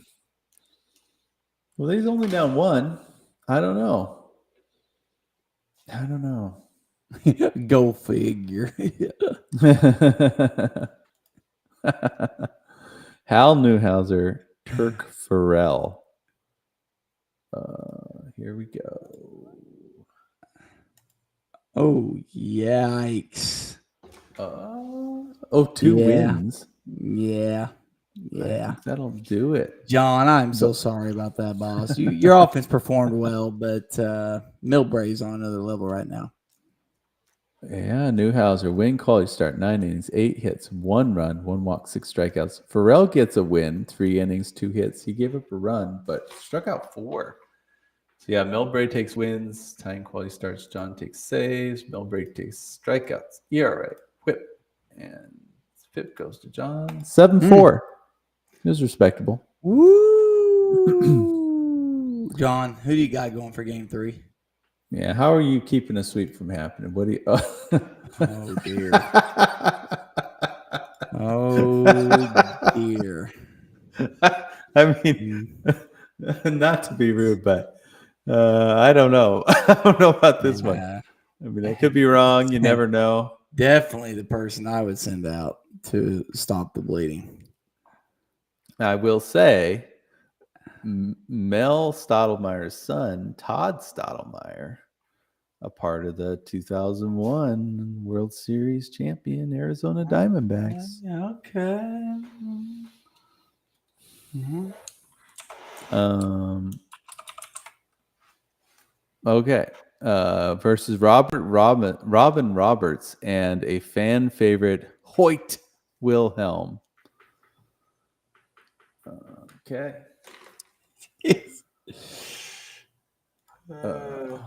All right, John. Can't mess around here, man. You don't want to get swept. Here we go. Okay, John, come out swinging, baby. Let's go. Jose Ramirez with the home run. Tony Gwynn with the home run. One of only 3 in his career. I'm sure that's accurate. Greg's going to be in the chat. No, 183. Right. Who is this guy on this broadcast? He's like the new Max. Just knows all the things. Aparicio having a great series. He goes 3 for 4 with an RBI. Eddie Murray staying hot. 2 hits, 2 RBI. Jose Ramirez, you called it. He got a homer. All right. Trey Gloss 0 for 4. Disappointing. All right. Home run, Baker. Home run right here. Calling it. He went 0 for 5 last time I did this. Millbrae Boomers. Here we go. Can he handle the pressure? 0 for 3. Dude. Good job, home run. 0 for 8 in the last 2. Thank you so much for making me look like a genius. He does not do well under pressure. We've God bless America. Don't ever go talk sense into him. Boy, he's going to buckle. Alan Trammell 3 for 5 with a run and a stolen base. He's had a great day.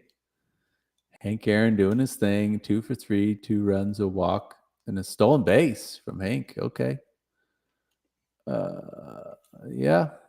This should be enough to win some categories. We'll see. Well, John takes hits, though. They tie in runs. John takes home run and RBI, walks to boomers and stolen base, strikeouts to John, and batting average. Okay, So 5-2. John. Okay. Okay. Mel Stottlemyre. Mr. Elite. Mel. Yeah.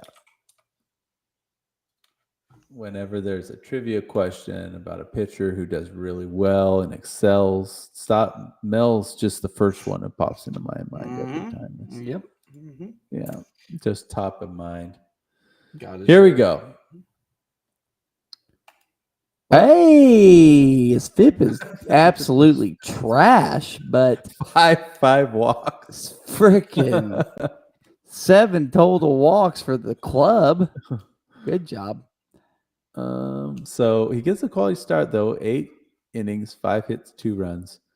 Isringhausen scoreless, no save, though. Walk and strikeout. This is okay. I see. He's got a 5-2 lead. Robin Roberts and Hoyt Wilhelm. Hoyt's going to pitch at least 5 innings, so...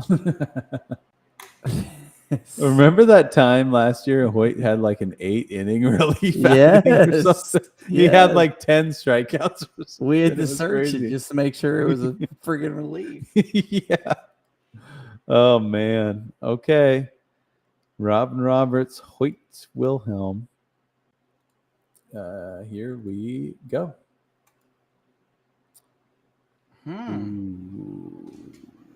Roberts win quality start, 9 innings, 5 hits, 1 run on a solo homer. This is Hoyt, gonna be something. Give up a run, 1.33. We got to tell you this up. This might be close. Boomers take wins. They tie in quality start. Tie in saves. John takes IS. Boomers take strikeouts. ERA, whip, and stop it.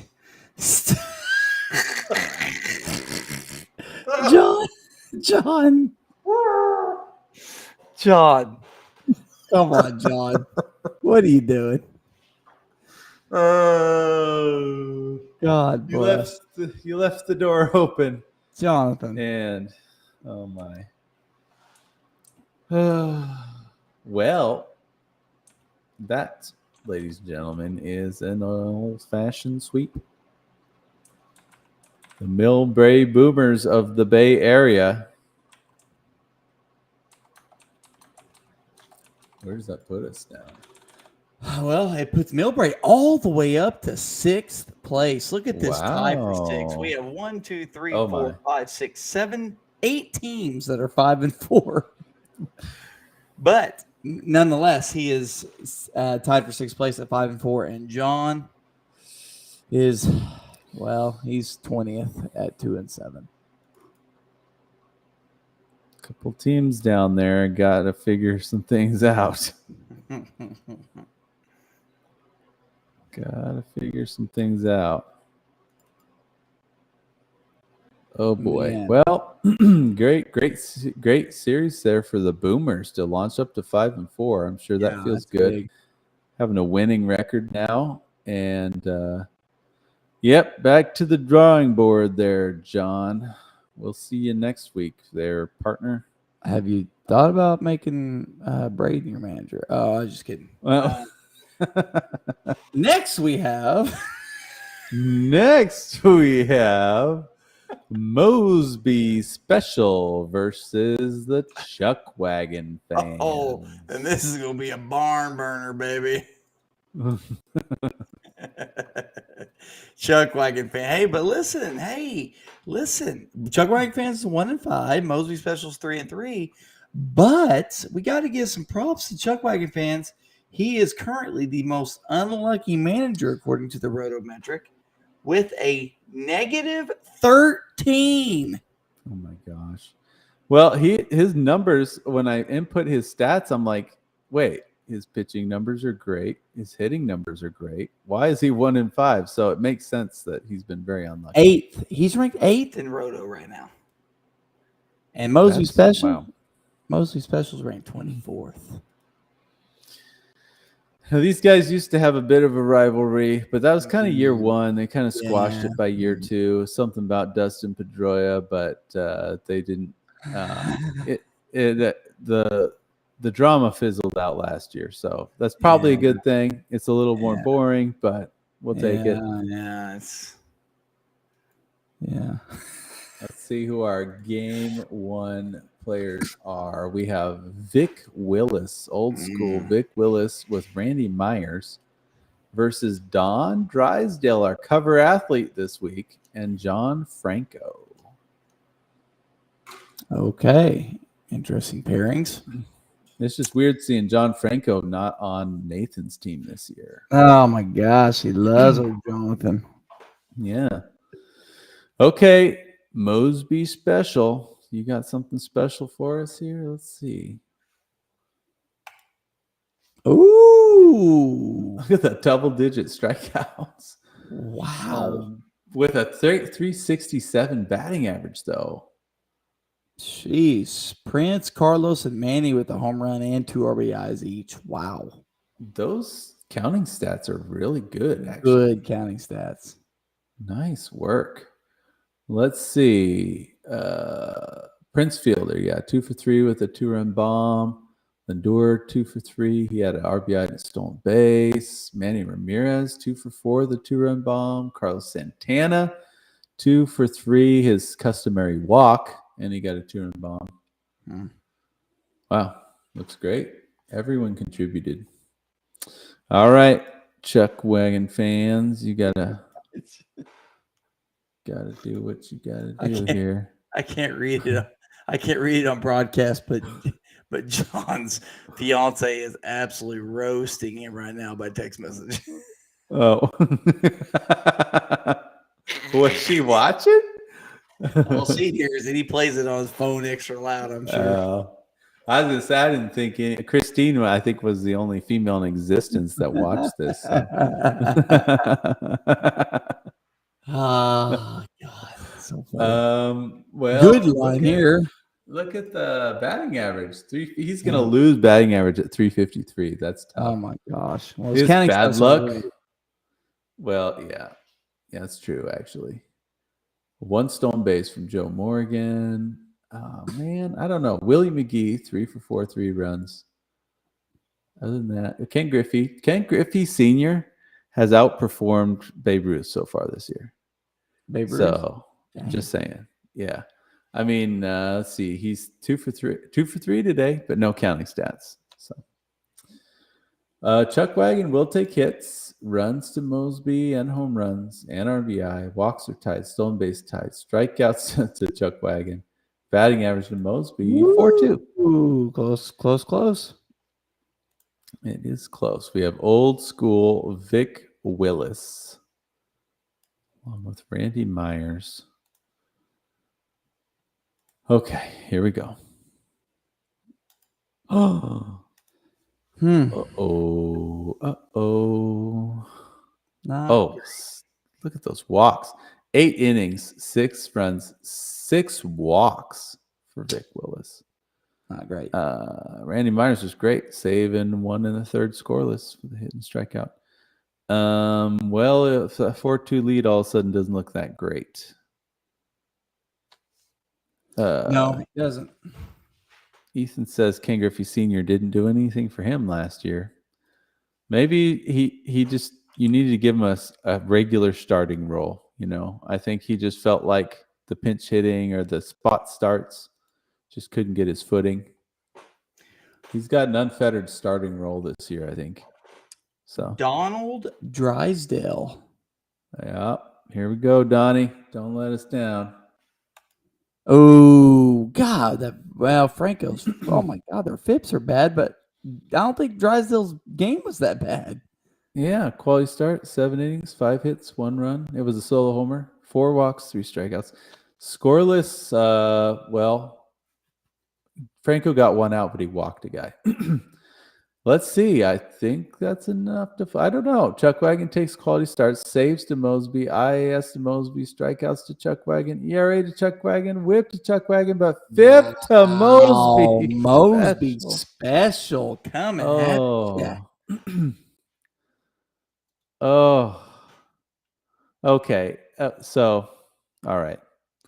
I would be a little annoyed if I were Dan in this situation. Because look at these pitching lines. You're looking at a 5.79 ERA, 1.58 WHIP, and a 4.50 FIP versus a 1.23 ERA, 1.36 WHIP, and a 6 FIP. And Dan wins 4 pitching categories but loses 3. That's, in all things considered, the second one was a way better pitching performance. The FIP attacks. Yeah, that's where the FIP. It's not perfect. K's per 9. Dan wins that. Yep. Yeah, he does actually. Okay, well, Mosby, you dirty dog, you sneak out game 1. And once again, Dan, he's had a lot of 1-run losses this year. So, okay, game 2. Mosby special. What do you have for us here? Oh, 2 home run, 10 RBIs. Prince Fielder's coming to play this week. Yeah, he is. Another double. Fielder, yeah, 3 for 4 with a 3-run homer, looks like. Lindor, another good game, 2 for 5, a run, 2 RBI. Teddy ball game. Ted Williams, 2 for 4, 2 runs, solo homer. He's got Miggy on this team too? Jeez. 2021 Miggy, an old Miggy. 2 for 4, though, with a run and 3 RBI. Dang. Stud. Okay. Okay.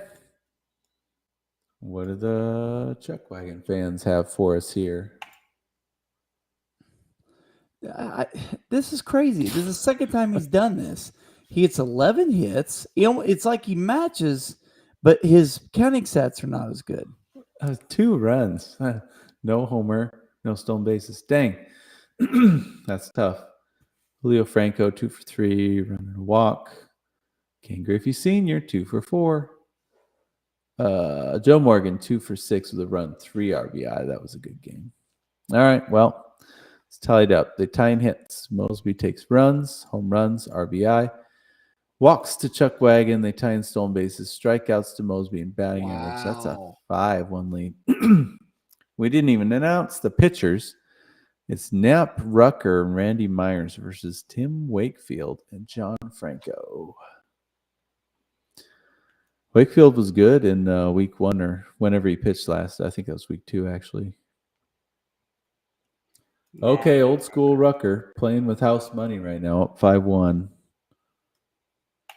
Oh, wow. Oh. Trifecta. Oof. Yikes. God, that's a line right there, baby. Man, that's a thing of beauty. Win, quality start, 9 innings, 5 hits, 1 run. Randy Myers save on 1 2/3 scoreless with 2 strikeouts. Look at that ERA and look at the whip, 0.66. Yeah, this is problematic for the Chuckwagon fans. Tim Wakefield, John Franco. See what old Wakefield can do. All right. Congratulations, Mosby. This is old Wakefield, 06. Well, oldish. Yeah, 6 innings, 5 runs. Look at that. 2 home runs, 2 walks, 2 hit by pitches, 2 strikeouts. It's going to get ugly here. Yeah, Franco did good, though. Saved 0.66. All right, so yeah, well, Mosby takes win, quality starts. Yes. Yikes. 12-1.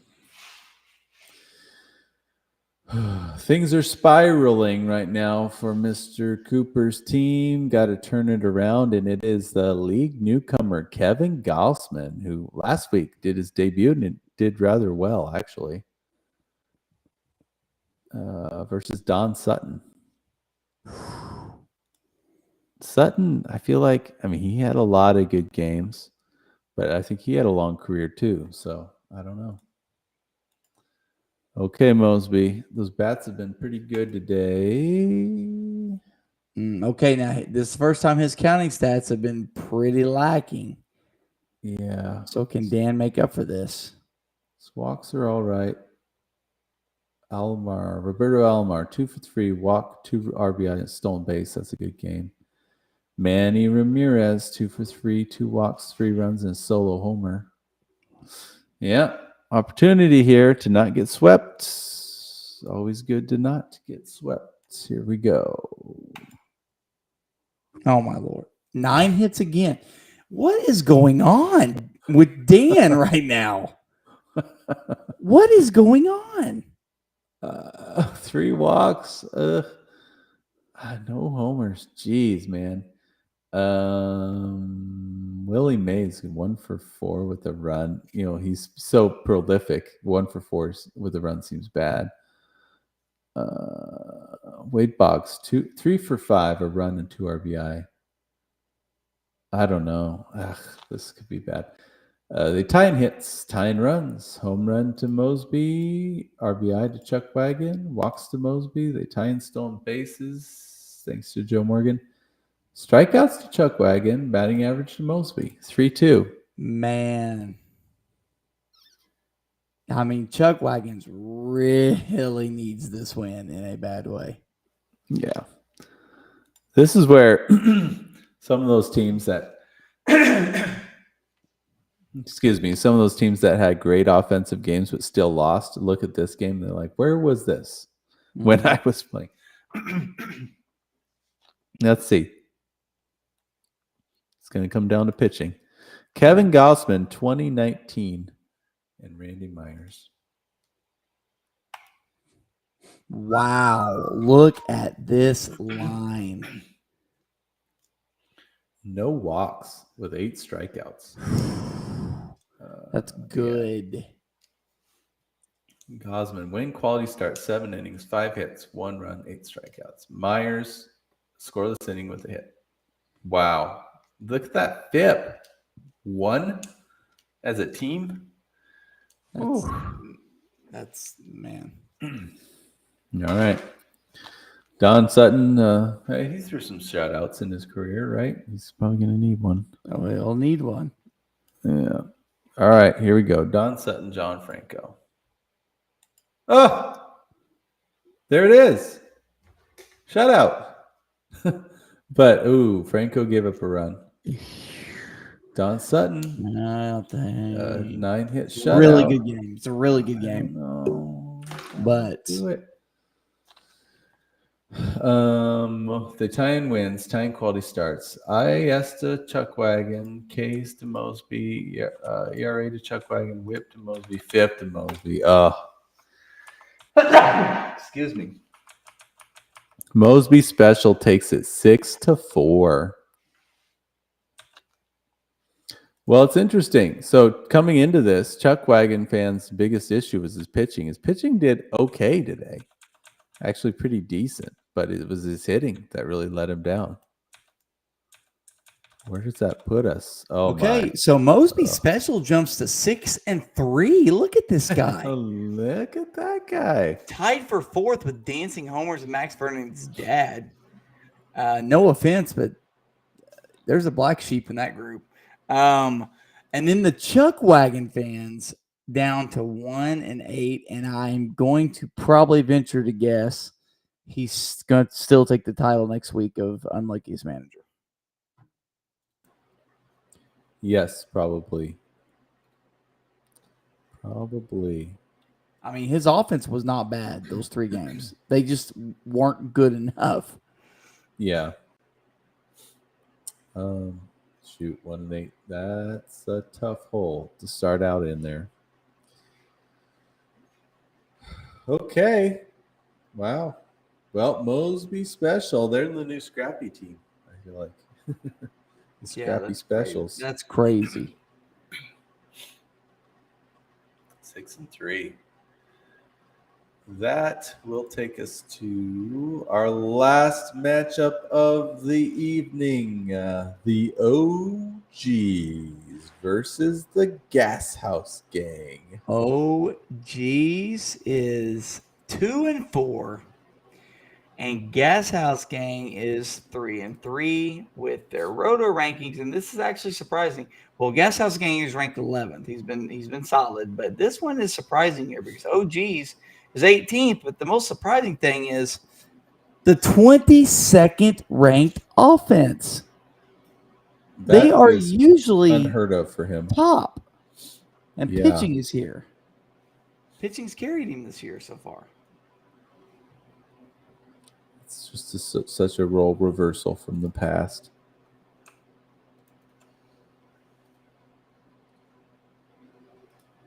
It's going to be two good teams. There they are, 3-3 and 2-4. Wow, I can't believe that's the record for these two teams right now. Yeah, but I mean, the way we've seen it, my lord, Mosby just jumps all the way to 4th place with a sweep. Isn't that crazy? Yes, that is crazy. But that's what can happen. Sweeps are huge, man. Okay, here we go. Let's pull the box scores on over. And we have in game 1, Dick Rudolph making his league debut with Bruce Sutter in relief. And then Cy Young with Tyler Clippard. Peanut butter M&M's makes his beef stroganoff. Rachel. Oh, my gosh. Oh, man. Every time. It's just so funny in this league because you're like, Cy Young, one of the greatest pitchers of all time, and his reliever is Tyler Clippard. Yeah. Okay. All right. What if, so we started in year 1 was a 12-team league, right? Yeah. Year 2 was a 16-team league. Year 3 is a 24-team league. What would this league look like if it was only like 6 teams? Can you imagine? Or 8 even. 8 teams. Can you imagine 8, like how stacked these lineups would be? Like just to go the opposite direction and just like that would be crazy. But anyways. All right, game 1. OG's offense. What do you have for us? Oh my, there's the offense. Holy cow. Gary Sheffield, 2 for 4 with the home run and 3 RBIs. Albert Bell. Listen, in season 1, I was so high on Albert Bell wanting to draft him because his 162s and short career were so incredible. And Andrew drafted him early, and I was so mad because I wanted him. This dude is a sneaky. I mean, I could argue he's a top 3 round player in this league because it's just numbers are crazy.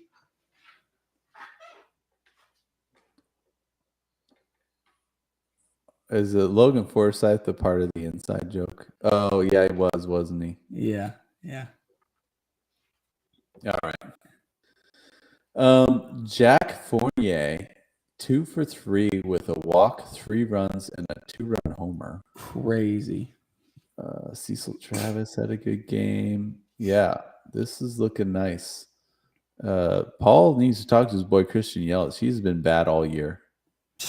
Paul, dang it. I don't know if he's had a single good game. I don't know. Okay, well, that's a good start for the OGs. Wayne, you're going to have to fight back here. What do you got? Gashouse Gang. Okay, well, it's not bad. Good numbers here. Babe Ruth, 3 for 5 with the home run, 4 RBIs. Oh, my. Sheesh. There goes that man. Mm. Darrell Evans, 2 for 5 with a solo homer. Hack Wilson, 2 for 3. It's such a good line, and he's going to get dominated. in offense. Tulowitzki has not been very good this year, and year 1 and 2 he's pretty good. Yeah. All right, let's tally it up. OGs take hits, runs, homers, RBI. Walks go to the Gashouse Gangs. OGs take stolen bases thanks to Otis Nixon. Strikeouts and batting average. Oof. Whoa. 7-1. Woo. Yeah. Cy Young has his work cut out for him. And this is the problem with Tyler Clippard is he probably won't get a save. No. Right? I mean, he could. He got some in his career, but he was talking mostly about Hall a of setup Fame guy. worthy Tyler Clippard here. I mean, is exactly who I thought would be drafted in the all-time league. Yeah. Put those goggles in the Hall of Fame display. Put them in Cooperstown, man. All right, Dick Rudolph, his first taste of MATL. Can he hack it? Can he handle the pressure? Was he born for this? Let's see. Ooh, that is terrible. Not as easy as it looks, Mr. Rudolph. Thought he could come into this league and dominate. This is going to be interesting here. Yeah, Rudolph, 3 innings, 6 hits, 5 runs, 3 walks. Suter was great, saving 1 1/3 scoreless. 7-1 though. I don't know, but Cy Young. This is going to be interesting. All right. Cy Young, Tyler Clippard. Oh, what? I've got to process this. Oh, he needed that quality start, though, or a save. I don't think he could do it. A win. First of all, Cy Young, 11 innings. Oh, my God. 10 hits, 4 runs, 1 walk. Which, by the way, should qualify as a quality start. That's just ridiculous. Yes. If you go past 9 innings, if you have 4 runs, that's a quality start. Come on. I don't think this will be enough to do it, but let's see. Wins to Gashouse, saves to OGs. Yeah. IAS to OGs, strikeouts, ERA, whip, and FIP to Gashouse. Yeah, 9.6. Wow. OGs take it. Ethan's comments. Me and Brett Carter used to hide empty peanut butter M&M bags in Micah's mailbox. Oh my gosh. I feel like that happening that night was like the pinnacle, aside from the birth of his children. Yeah. That was like the pinnacle of Ethan's life. Just that happened. It was like just like take a breath, take it all in. This is not going to get any better than this. Especially since for the longest I didn't even have any idea what the joke was. Man, when you're with friends, there's the smell of beef stroganoff in the works, wafting in from the kitchen. It's just memories to last a lifetime. And unfortunately, Micah bears the brunt of it. But he's not here to read it anyway, so. Yeah.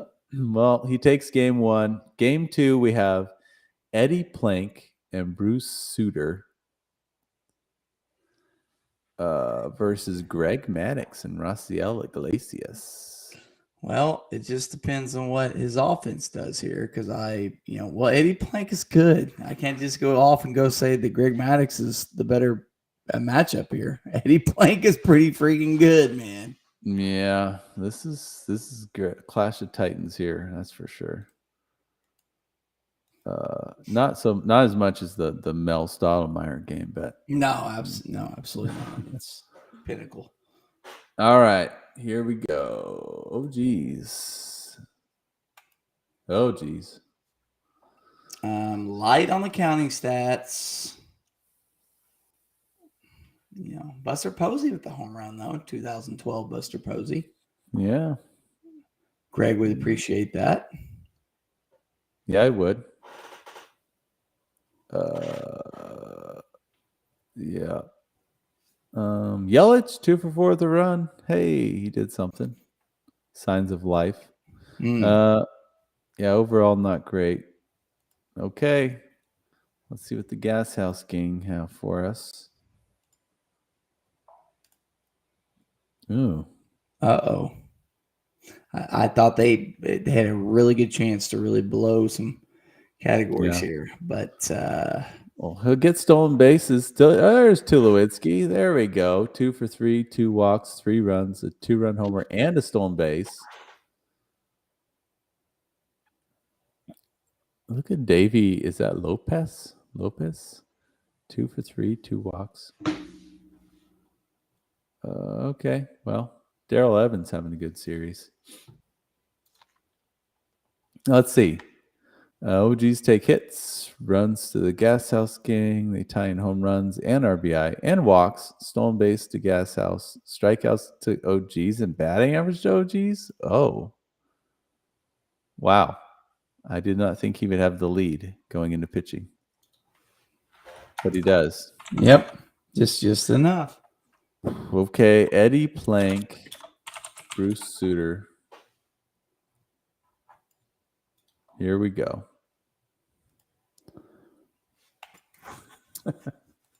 Oh, what is this? 9 innings with 18 hits, 0 strikeouts? Combined to roll the Chapman's game with that line, and that's what it'd be like if I pitched in the majors. 18 hits. So I'm going to have to read for you the full line. I'll find it here. 5:30. That's May 30th. This is hilarious. He pitched 9 innings, gave up 18 hits, 11 runs. 5 of them earned. He walked a guy and struck out 0. And old boy is not coming out of the game. No, he's not. Can you imagine? He's giving up 18 hits, 11 runs, and he looks over at the dugout manager, just no eye contact. That is the kind of managing I would like to do. Back in the day when they had no cares in the world, they didn't have to worry about bringing other pitchers in. They just knew he's out there. Yeah. They're literally just a fan at that point. They're just watching the game.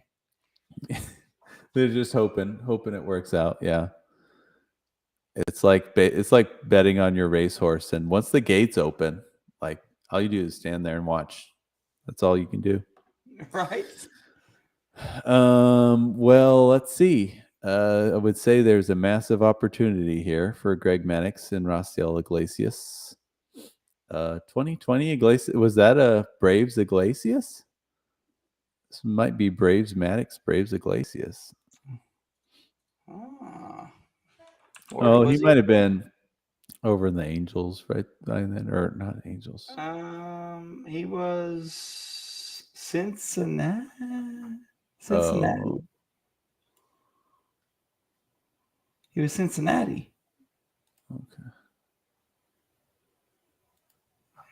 We can click on it real quick. He was Cincinnati, the Angels. 2020. Yeah. Cincinnati, you're right. Right before he went to the Angels. A year later. Okay. Oh, this is September. So right before he goes. All right.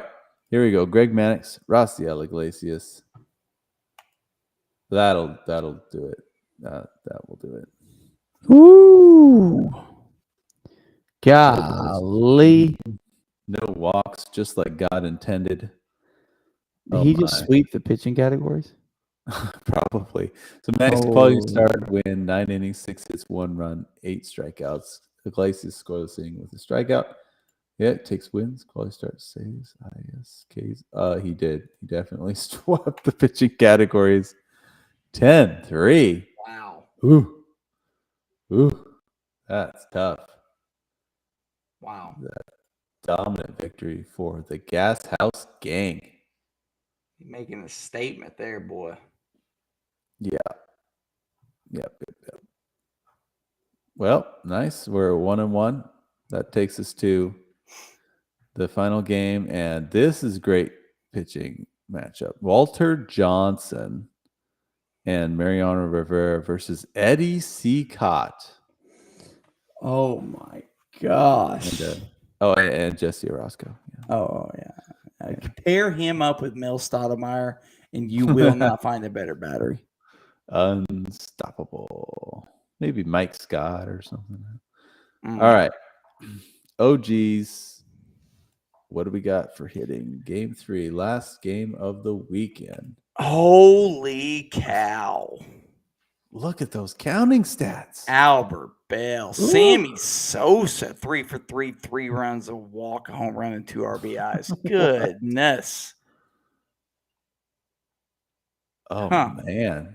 A lot of juicy stat lines there. Ryan Sandberg throwing in a stolen base. CC Travis, sneaky good this year. Yeah. What did Albert Bell do? 2 for 3, walk, 2 runs, home run, 2 RBI. Wow.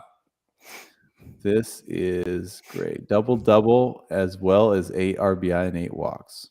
This is definitely going to help his offense out, his offensive numbers. Wayne's Gashouse gang has their work cut out for them. That is for sure.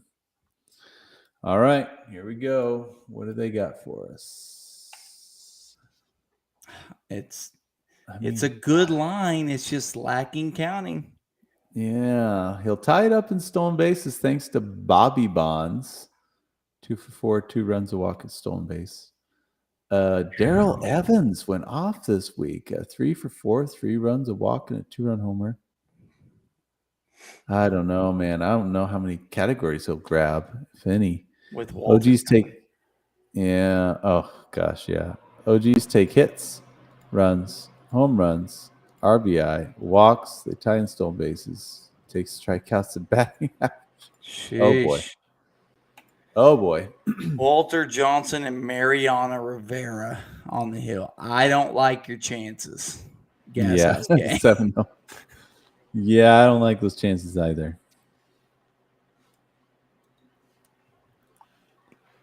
Okay. Are you sitting down?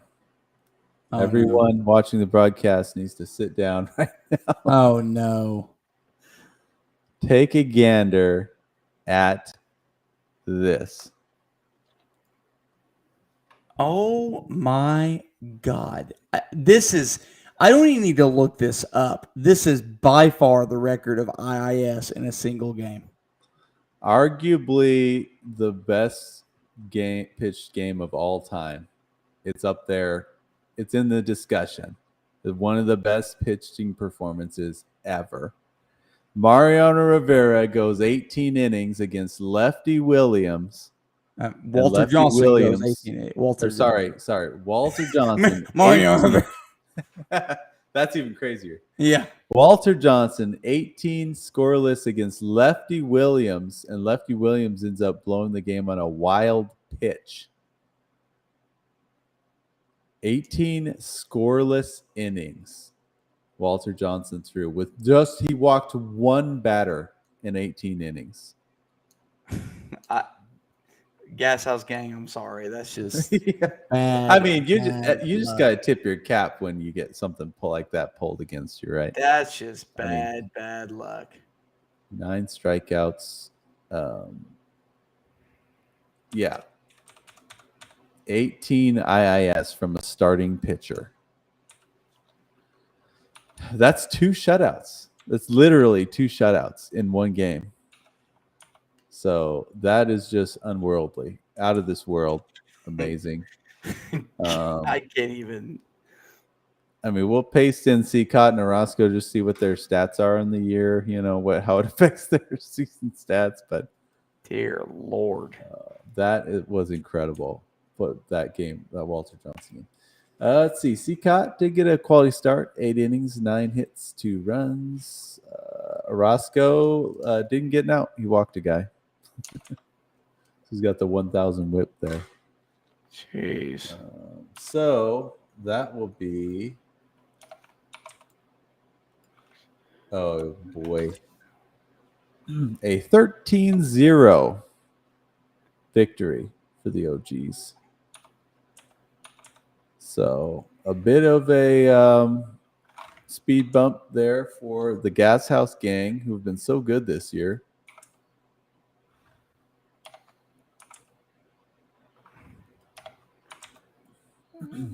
Okay. Getting closer. Walter Johnson was a year one. I think he was a pitcher. He was pitcher of the year in year one. So this stats will go very well towards this year's potential. Well, so Gashouse Gang and OGs are tied in records now, huh? 4 and 5 each. yes. Sorry, I got some coyotes going on crazy. Yes, yeah, they're tied at 4 and 5, both sitting in 15th place. You can kind of take a gander over here. Everything else while I adjust all this stuff. Yeah, let's see. I'll make it bigger. There we go. So we have one team sitting on their lonesome in first place right now. One team to rule them all. $sign hitMachine. So what happened did he sweep? He swept. Yeah. Wow. He swept. His pitching was insane. His pitching was like amazing every game. Basically shutouts every game. He played Tiger Lilies. Our buddy Wade Walker got victimized. Man. I know, and his team's not bad, but yeah, he just got bowled over by. Well, so interestingly enough, Sasquad is sitting at 7-2. I would be lying to you if that it wasn't a surprise. But what the biggest glaring thing right here, right off the top, is $sign hitMachine and Puddletown Webfeet. Man, they for you guys who weren't in here in season 2, they got beat down with bad luck almost the entire season. Did $sign hitMachine finally make it to the playoffs, or did they barely miss? No, he was like a half game off. Barely missed. Barely missed. And look at this: 8-1 and 7-2. They are not trying to do that again. But I'm gonna tell you, no. Max Vernon's dad, Dancin homers.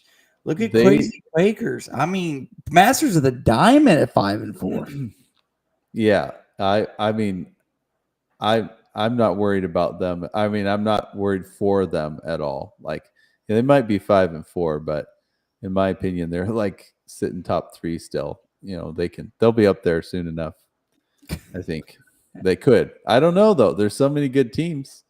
This is a new season, man. There's some real competition. MVD, Max Vernig's dad, they've won 6 straight. They got swept in week 1, and then they swept 2 weeks in a row. I believe that's right. I think schedule would say. Let me see. Just want to confirm that. I think they've swept 2 weeks in a row. Let's see. So week 1. Because they played $sign hitMachine. They ran into that buzzsaw week 1. They got swept. Then last week they swept the Tiger Lilies. Now this week they swept MBD. This week they swept Formidable. Nathan, poor Nathan. He was in here sweating it out. So yeah. Well, what we'll have to do is we got the division standings down here as well, but we'll update those. But we need to also do just a whole National League and American League standings. Because that's what really matters. Yeah, it's true. That is what really matters. That's a good point. So I'll have to post screenshots or something on Discord once we get them. Yeah. It'd be fun to discuss them. But I'm very curious to see. Yeah, the divisions are interesting. I want to say it's the Central divisions the East. Let me see really quick. No, it was the East divisions were like, I mean, we had Rylan and Kyle up here in the AL East, and then the NL East had the Sasquad. They had Dancin homers. They had a lot. 5-1, 4-2, 4-2. So Yeah, so we'll have to update this to what all the stuff is now. But yeah, look at the Central. I thought this would be, a stacked division, and it still can be. But leading up to today, they had no winning records in the Central, or either Central. So I don't know. This is going to be crazy. Tyler, I think, is the new leader in the West, the AL West. So, yeah. Max needs to get his pitching figured out. That's the one glaring need right there in the offseason. He needs to, and then for next week, Max needs to figure out his pitching. Is Tyler Max Vernon's dad? Yeah. Okay. Yeah. Man, that was good. That was a fun week. I'm glad you you got it going there, and I was able to hop on halfway. And next week's gonna be tricky, though, man. Next week's gonna be tricky. I don't know when we're gonna do a broadcast. We'll have to talk about it. Next weekend, yes, we'll have to see. Thanksgiving, Black Friday. Oh yeah, Black Friday. Yeah. I'm not a big I think you are, but I'm not a big Black Friday guy. I'm a Cyber Monday guy. Yeah. So, I don't actually typically do any shopping on Black Friday, but we'll have to coordinate schedules, see how it's going to go. We might have to do another late night stream or something, but we'll get it figured out. Yep. Man, my head's kind of spinning on the league right now with the possibilities. There's some teams are so good and so evenly matched. Kyle, Old Dominion, yes? Yes. Man, it took me a minute when I was doing the schedule to try and memorize who had which teams. Yeah, Sam. Who's 24 Sam? Teams, man. Sam is the Liners. Golly, yeah, I'm still trying to figure it out too. I'm missing some. Josh is the it's the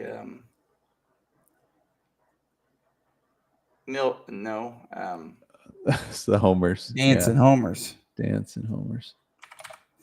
Oh, we'll get it figured out, ladies and gentlemen. We will get it figured out. I promise. It's like when you're coaching a new team and all new kids, and you're like, oh man, it's tough too because you're a coach. You need to know their names. Look at 5-star at 5-4. Yeah, man, they're scrappy too. They're hitting. 5-stars hitting has been amazing. Yep. Oh, Greg, 5-4. That a boy. And then this one is so surprising. I cannot believe I'm putting 2 and 7 down for Travis, but I would not count him out. Just wouldn't do it. Absolutely not. Louisville Sluggers, Jay, right? Yeah. Yeah, we're close. Anyone with a winning record in the NL Central? Carter is the Doo-Whoppers. And Micah does, right? 5-4? Micah is not yet. Oh, no winning record in the Look at that. All losing records in the NL Central. Look at the East. Look at the National League East. Freaking stacked. Sort range. Oops. Nope, I did that wrong. So you go special, sort range, column B. Gosh, it's got to be special, sort range, column B, Z to A. Yeah. There you go.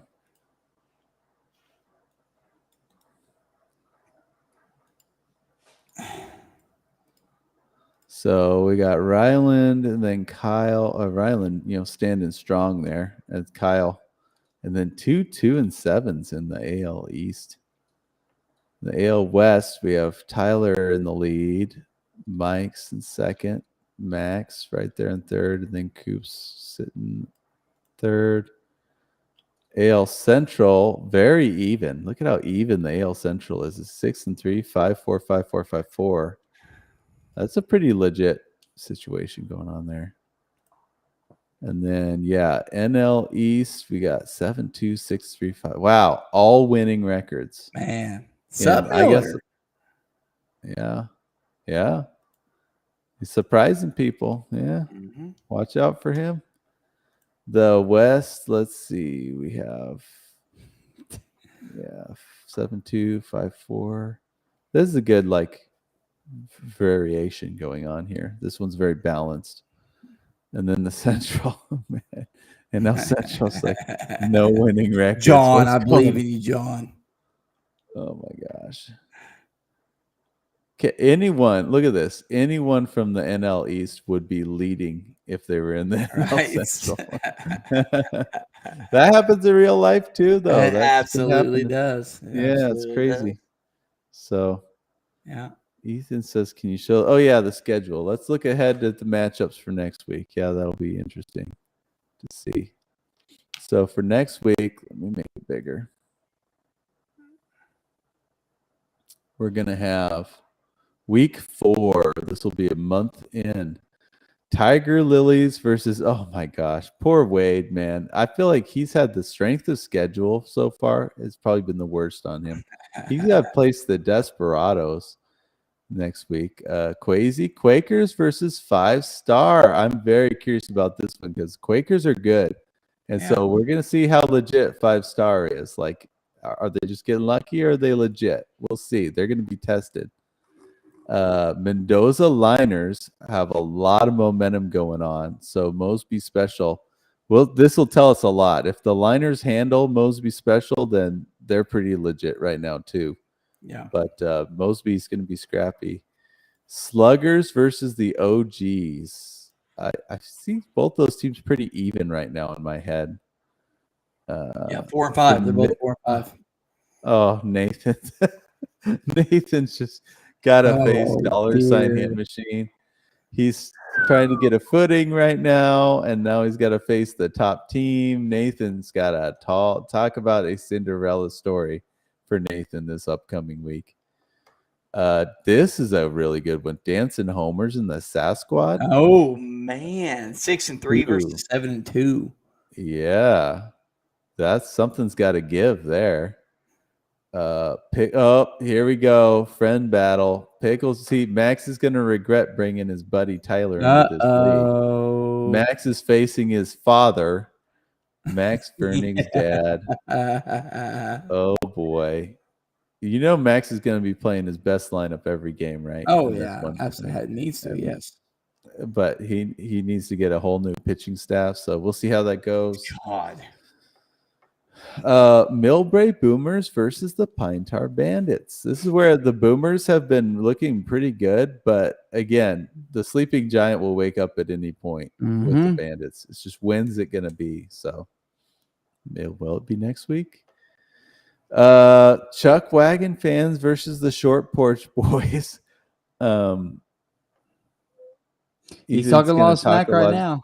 Yeah, I was gonna say Ethan's gonna talk a lot of smack. He already is, yeah. Dan Universal. We'll see what happens. Gashouse Gang versus Stoney's Jabronies. This is a good opportunity for Gashouse to try to bounce back after losing 1-2. John's got to give his team a pep talk. Quickly,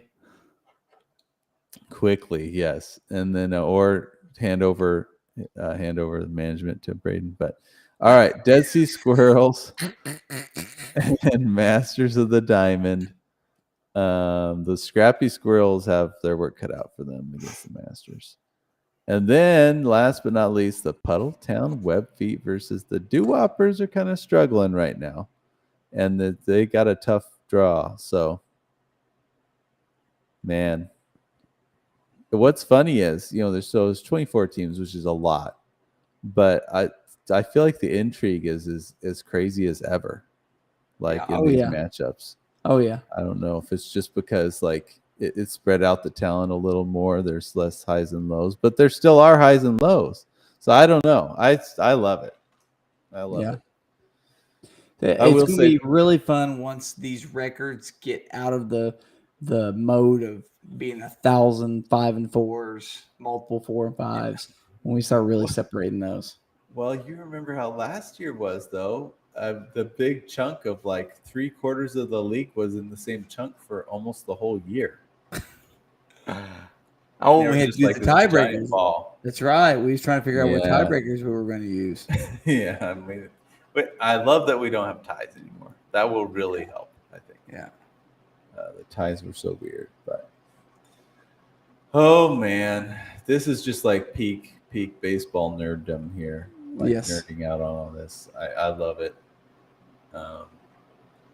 24 teams is a lot to pull stats for. I barely got all the stats pulled in time this week. Not gonna lie, because I had like a lot of work stuff going on. But we got her done, and man, some of those polls were insane. Walter Johnson, 18 shutout innings. Sheesh.